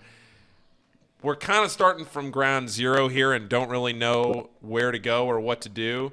And, don't know what the financial situation looks like either. So we're any advice on a venue location is really the only thing I'm looking at here this week. Well, I do have an opinion on that. And Tom, I'm sure you've been, well, Tom, you haven't been there. The Bellevue Vet, I think, is an appropriate place for you, both you guys actually, to have your potluck and have your reception there at the Bellevue Vet. What is the Bellevue Vet? You're right, I've never been there. What is the Bellevue Vet? You've never been there? No. People who are watching this probably know exactly. It's right on Fairfield, and it's a place where if you like a lot of smoke, people are smoking like crazy. 50-cent beers.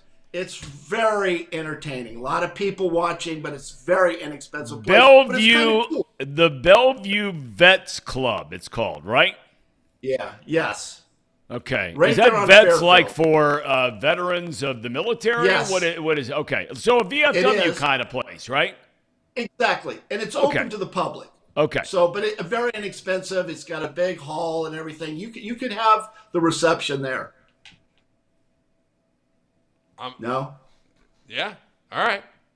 I mean, I don't know why you're going through all the trouble doing that. I've already laid out the whole blueprint for you. You just got to follow the exact same steps. It's true. Step for hand the book step. over to me. Yep. Got it all planned out for you. Well, I mean, you know, you look up up some of the Google reviews here, you know, and it says open to the public, cheap prices on drinks, generally relaxed atmosphere can't be matched, service is top notch, fun place, good people, and the barmaid is awesome. Come see Amber. That's on the Google. See, it's kind of like the Norwood of Kentucky. Kind of that place. You know, if you've ever been to Norwood, you know exactly. Yes, I have been to Norwood many, many times. Absolutely. Okay, so Paul, so that's a big topic where you're going to have it. Yeah. Tracy, on a serious note, where would you suggest he has it? I just think it's such a waste of money. I really do. Yeah, I you're going to hear a lot of that. You're going to hear a lot of that. I mean, I understand what you're saying. Who's paying for this? First of all, is her family paying for this? I'll be over there for a family party this weekend, and we'll probably seriously actually talk about it. She lives on a farm. There is always doing that too, doing that. I mean, there you go. There is that option out, which would save money, but also you bring your own alcohol, your food, everything, and there is that. I mean, the biggest problem is just the venue price. So all the other stuff I feel like is manageable. Yeah. So there is she lives on. When you say the country, a farm, how far away is that from where most of the people who would be coming to the wedding live? The problem is all of my coastal elites that will be coming in from Virginia. That's the problem. The elitists. The elitists that are coming in. That's not because they would care. What town is this in, the farm? Well, it's not exactly, but Brookville is a good. I know Brookville very well. Oh, yes. Beautiful Very town. nice. Right on the water. My mother-in-law's from there. Yeah. Born and raised there. Yeah.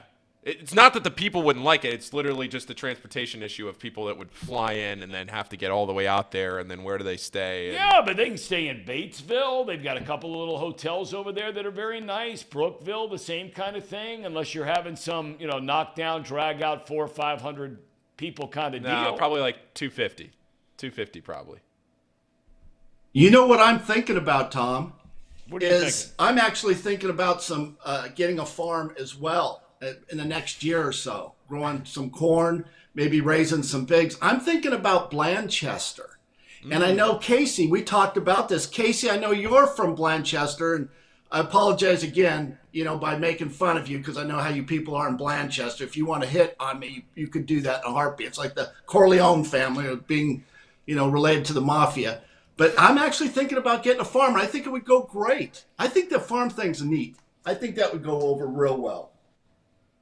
I do too. I think it's a great idea. I think a farm would be perfect. Yeah, but Tracy, I got to tell you,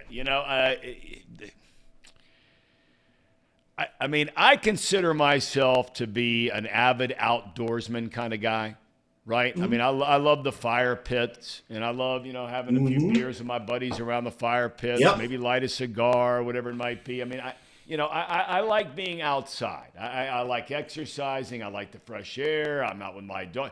I mean, I could see a guy like me, for example, living on a farm.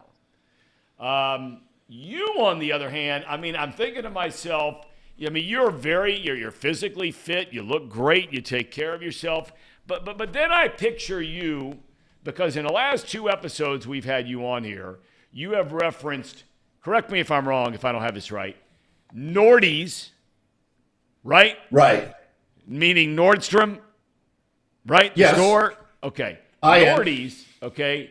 And then you have, you've made a reference to, what was the other one?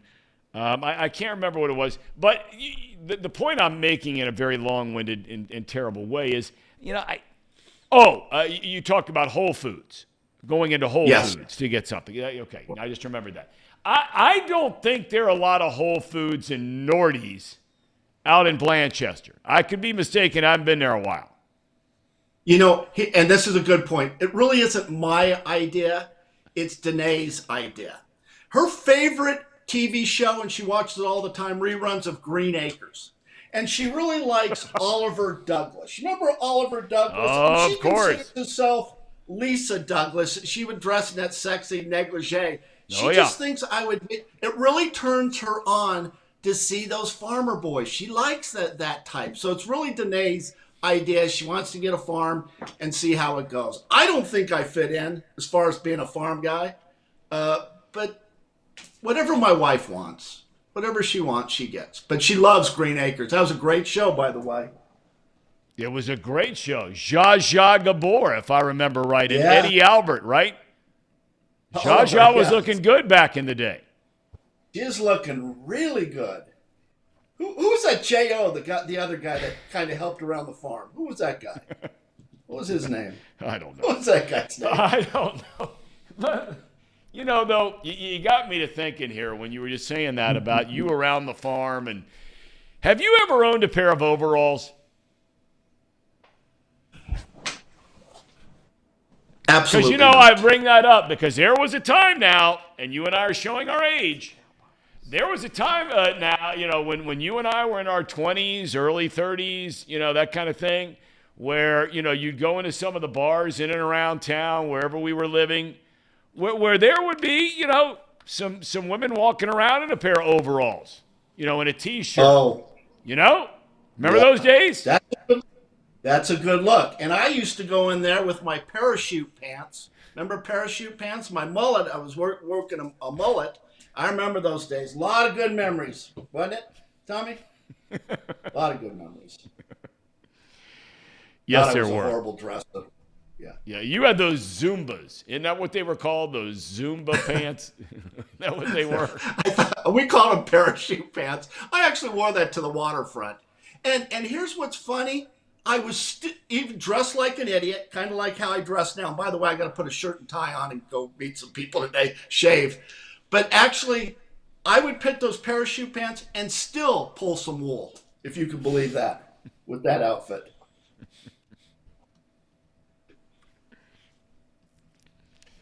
All right. I want to ask you on a serious note. Paul, you have any other questions about Tracy? Anything with the wedding? We have lots of time. We got plenty of time. Well, we can. A lot of planning. Yeah, we're good. But I think you ought to really start writing a few things down. Because by the time you got to Casey, it was too late. I know. Yeah, it was too late. Too late. Everything had already been determined. And just one thing too, guys, if I can interrupt, just one more point, we'll move on. I think these girls, and I did this with Danae, I think both these girls need a correction. Just a slight correction. And to show them who's boss. And what I would do, and I did this with Danae, you guys need to send yourself some roses, okay? Make her a little jealous. Keep her on her toes, right? But make sure you're not in the apartment or the house. But have someone from a secret admirer and then just act totally clueless. This will bring that girl, your fiance's, back in line. I wouldn't mind some flowers. Yeah, I still have not followed through on that advice, and maybe that. Casey, you're 2 weeks away. I know. It is wild. We've been doing this show for 9 months, and we've been listening to Tracy and you guys talk all about this. And we are less than 2 weeks away. It's been a journey. About 2 weeks. It has been a journey, and we're getting close to the finish line. Next so we'll close, be talking Tracy. Next we'll be talking about your divorce. Wife, then an ex-wife. Listen, Casey, reach in your pocket and pull out a quarter and flip it. Remember, it's 50-50 chance. Well, man, you don't even have a quarter in your pocket. Get that penny that you have in your pocket and flip that. 50-50, buddy.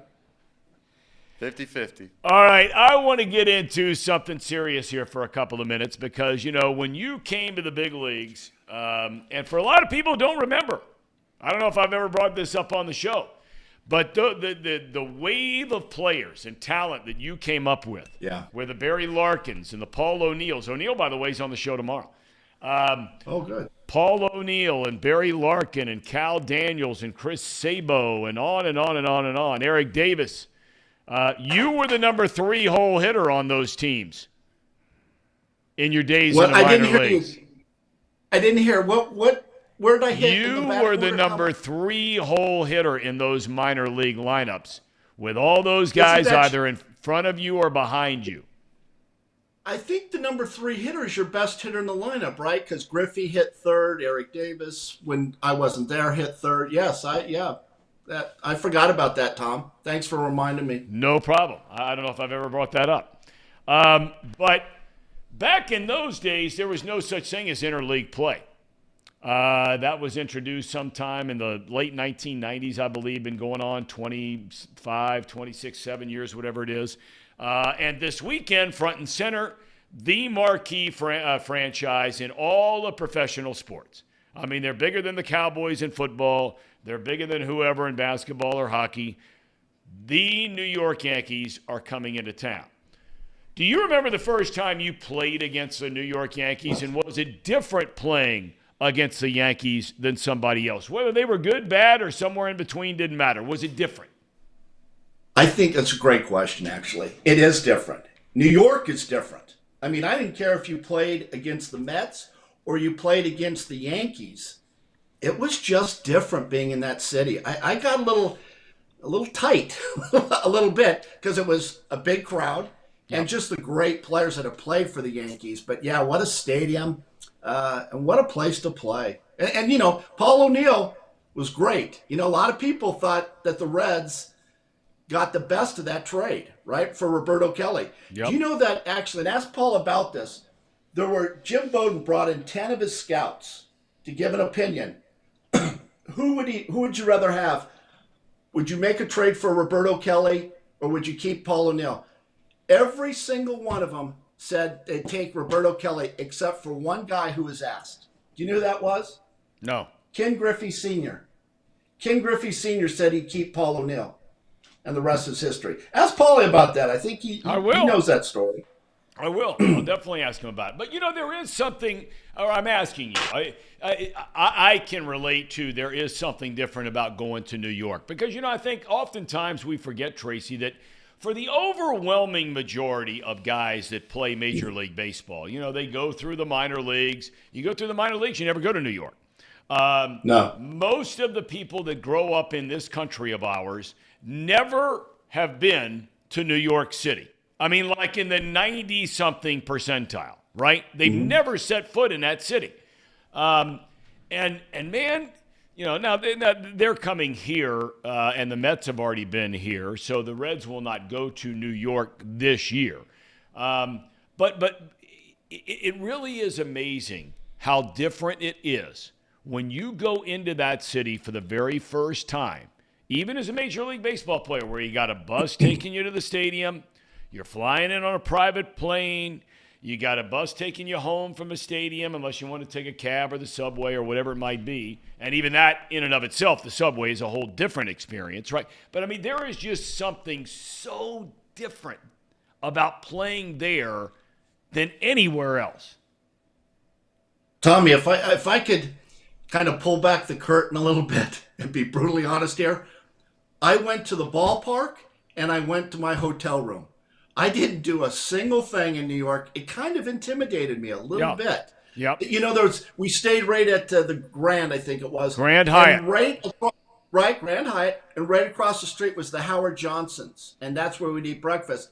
I got so disgusted that I had a continental breakfast and it cost me $15. You know how cheap I am. It's like, I can't do this. It was a really strange experience just being in New York. And I grew up in Los Angeles, but Los Angeles is nothing like that. No. Nothing like New York. The only city that I find it comparable to is maybe Sydney. In Sydney, Australia. I don't know if you've ever been there. It's something like that. I hear like places in China, maybe Shanghai, places like that. But New York's a really different place. It's so different than Philadelphia or Boston. But it's a little intimidating. And when I throw this at you, Todd, did you ever get a little wound up being broadcasting a game in New York? Was it a little different for you, or was it the same? No doubt about it. And I think you felt like you're in the biggest media market in the world, right? Or in the country anyway. But, I mean, it's the epicenter. And you know, back in those days, it's really no different than a player. You know, when you're coming up, and all of a sudden you're facing fill in the blank of the 2 or 3 biggest names on the Yankees team. When you were going in there to broadcast the Reds and the Mets, you know, they had Tim McCarver in the booth and Ralph Kiner in the booth. I mean, they had all these guys that are like these legendary guys in broadcast history that have been the voice of the Mets. And, you know, you wanted to go in there and, you know, be looking good and bring in your A game. Like you said, the crowds, There's an edge to the whole town from a second you get off the bus or the plane that's indescribable. There's just a vibe. I mean, remember the dude, and it's been going on forever. Remember the dude who literally, in front of the Grand Hyatt, you'd get on the bus to go to the ballpark, and there was a men's clothing store across the street. You know where I'm going with this, right? Yes. Remember the guy? Your bus would pull out, and everybody in the bus knew it was coming. A guy who worked in the men's clothing store would walk out the front door with hundreds of people walking by. He would pull down his pants, and he would flash his ass and give your bus the moon right in the middle of the city street every day. Crazy. Right? Crazy, isn't it? Yeah, I remember that. That's just, I mean, they do things like that in New York. You know what, Tom? Also, how about all the autograph seekers that wait outside the hotel? Yep. I mean, that's kind of a crazy thing, dude. I never had experience like that. I mean, there were 20 or 30. And what's cool about people that go to these games in New York, they know who the players are, right? They know what you look like. They know your stats. They know you're from, California or whatever. It's just, it's a neat city to play in. If you can handle the pressure. I'm not sure I could have. So for when you played against him, though, and you hear the old adage all the time, don't get wrapped up about the name on the back of a guy's jersey that you might be facing. Now, none of the big stallions. You're not seeing Garrett Cole or any of that. But if you're a young pitcher, and Lively is an older guy, but he's not had a lot of major league experience. They've got a young pitcher pitching on Saturday, they being the Reds, and then Hunter Green comes back Sunday. You know, Aaron Judge is stepping in the box, right? I mean, did you ever kind of be like, whoa?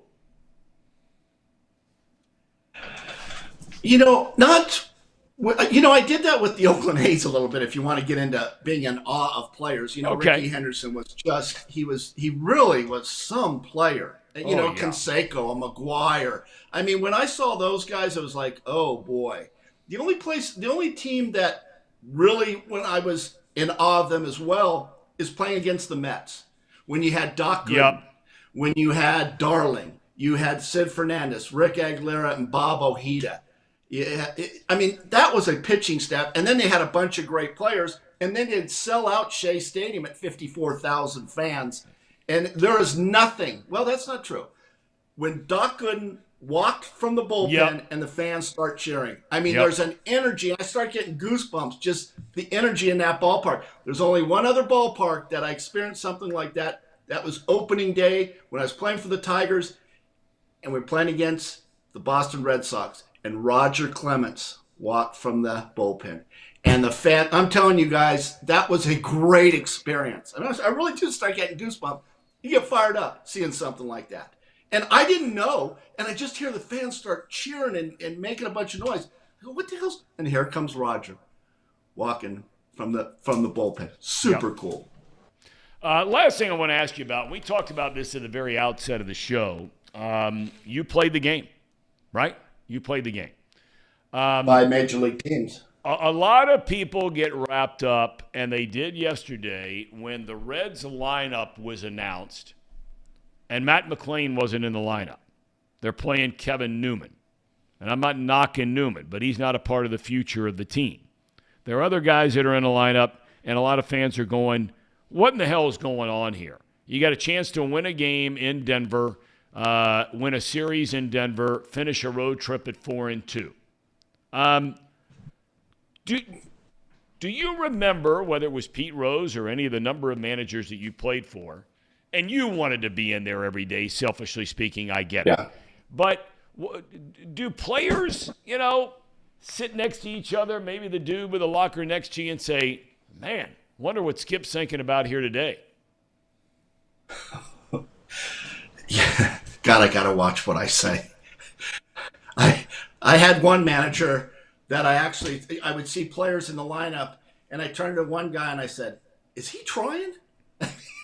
It would be, and it wasn't a Sunday day game, dummy. It was like a Tuesday night, and it's like we already had a day off. and so-and-so's not playing, and this scrub who should be the 28th man on the roster, shouldn't even be in the big leagues, and all of a sudden he's starting. And you do question that. Players second-guess the manager all the time sitting there on the bench. And I'll second-guess David Bell here because I think McClain plays every day until he drops. That's right. I mean, he's up here to play. He's not going to play one day, then sit, play, and sit. You got to play him every day, I think. Well, and they had an off day today. But what I was ultimately getting at is that, I heard a caller yesterday call into a local show, and they're like, oh, well, no matter who the manager is, no matter what the team, the manager knows everything going on with the players and the team and the matchups and what's going on in the clubhouse. All those things may be true. They are true. But that doesn't mean that a head coach in whatever sport or a manager in this case in baseball can't be questioned about their starting lineup because players are doing it. Players do it, broadcasters do it. I mean, that's what's kind of neat about baseball too, is you can second guess the manager. Why did you handling a pitching staff? There's a lot of questions there. I'm not talking about David Bell, but I would say, don't bring that guy in. That guy gets hit. Don't bring that guy in. You bring him in. And you question the manager. A lot of times, the manager just goes by feels too. Sometimes you give him too much credit as well. That's why it's so easy to manage in the American League. Because you have the DH, or now you have the DH. But you just write out the lineup. You didn't have to make any moves. That's kind of an overrated job, I think, as a manager in the old American League. Well, there's no doubt about it. No doubt. And Sparky Anderson had as much experience as anybody, and then later Tony La Russa when he left Oakland to come to St. Louis. And both of them said hundreds, if not thousands of times that, managing in the American League is a walk in the park. Compared to the National League, where those were decisions that you have to make about whether they hit for a pitcher in the 6th inning and he's pitching good, blah, blah, blah. All right, my friend. Well, are you going down and watching the Yankees in town this weekend or no? I might. I might make a trip down there. I'm right down the street from the ballpark. I would like to see the Yankees. I might stop in and say hi to Paul O'Neill. We were roommates, so you make sure you ask him what kind of roommate I was. Do I want the answer to that question? No, forget that. That was a horrible question. Please don't ask him, in fact. Gentlemen, you want to say goodbye to Mr. Jones? Tracy, looking forward to talking to you on Tuesday. Yep. Have a great weekend. All right. See you, Tracy. All right, Tracy. Have a good weekend, my friend. Boys. Take care of yourself. All right. Tracy Jones, twice a week. Tuesdays and Thursdays, 11:30 right here on Off the Bench, presented by United Dairy Farmers. You guys really should start paying attention to his advice. I don't think Casey did much. Paul, you're on it's a blank mural. It is. Right? All the information and the first little bit today. I know you're going to put that one off to the side. I will say, not to get too much into this because we have spent a lot of time talking about this, but I will say just one quick note of all the venues that we've looked at, maybe knock on wood here a little bit. Nobody's booked next June and July. In fact, it got so – I don't want to say – I don't know. Last night I looked at the calendar in Cincinnati to see if I was missing something. Are they hosting some big event or something? So that's been good at least. But, yeah, Casey, we kind of hopped on your train a little late. Yeah, when we were looking, we had lots of venues just scheduled out. Yeah. Even into 2024 when we were looking. Really? So that's kind of strange. I don't know what. Maybe all the COVID weddings have since happened and everything's now back to a normal schedule. And maybe I don't know. New to the whole thing. But hopefully by your wedding in 2 weeks we will be set. That's the goal. By your wedding in 2 weeks we will be set. It's a passing of the baton, and then I just get to learn everything from you for the next year. Exactly. Yeah. Teamwork, Tom. All right. Well, all right. Fair enough. Do we have a cherry on top today, yay or nay? We do. All right. Presented by United Dairy Farmers. Let's check it out. It's just a short one today. Okay. But it is something that you'll appreciate, Tom. I can't wait. One of the best nut cutters around right now. No doubt about it. Shot clock at 3. Butler with Brogdon on him. It's a long Bang, bang. 3. And good. Oh, Jimmy frickin' Butler puts it in. Woo! Love Kevin Harlan. Jimmy frickin' Love Butler. Kevin Harlan. Love Carolina. And that's what people are saying at home. Including Boston fans. You know that's what they're saying. He cleaned it up a little. I mean, that dude. And look, tonight, Lakers have the best record in the NBA since a trade deadline. Even though a lot of people are shocked they beat Memphis and then really just dismantled Golden State. But their season's on the line tonight. You fall behind 2-0, do you win? Right? For the most part, yeah. Done. Do you end up? All right, thank everybody for joining us again tomorrow. I mean, we got a lot going on. We got Steve Flesh, right, to talk about the PGA. We have Tommy G. Yes. Top of the show, 10-10. Beautiful. Tommy G to talk about FC Cincinnati. What do they call that game with a sign on the road? Hell is real. What do they call it? Hell is real. Hell is real. That's what they call it? Biggest home game of the year. I got a great story about that sign one day. Great story about that sign with our buddy Chris Welsh. Tell it tomorrow. Yeah, We'll tell tomorrow. And then we have Paul O'Neill, former Red and Yankee great, one of the all-time greats for the Yankees. And they've got a few on that all-time greats list. He will be joining us to talk about the series. I'm assuming he's calling that series. There's no doubt he's calling that series. He does the Yankees games on television. So that's tomorrow on Off the Bench. Hope each and every one of you have a great Thursday, has a great Thursday. And we'll look forward to seeing you again tomorrow on Off the Bench, presented by United Dairy Farmers. Be well.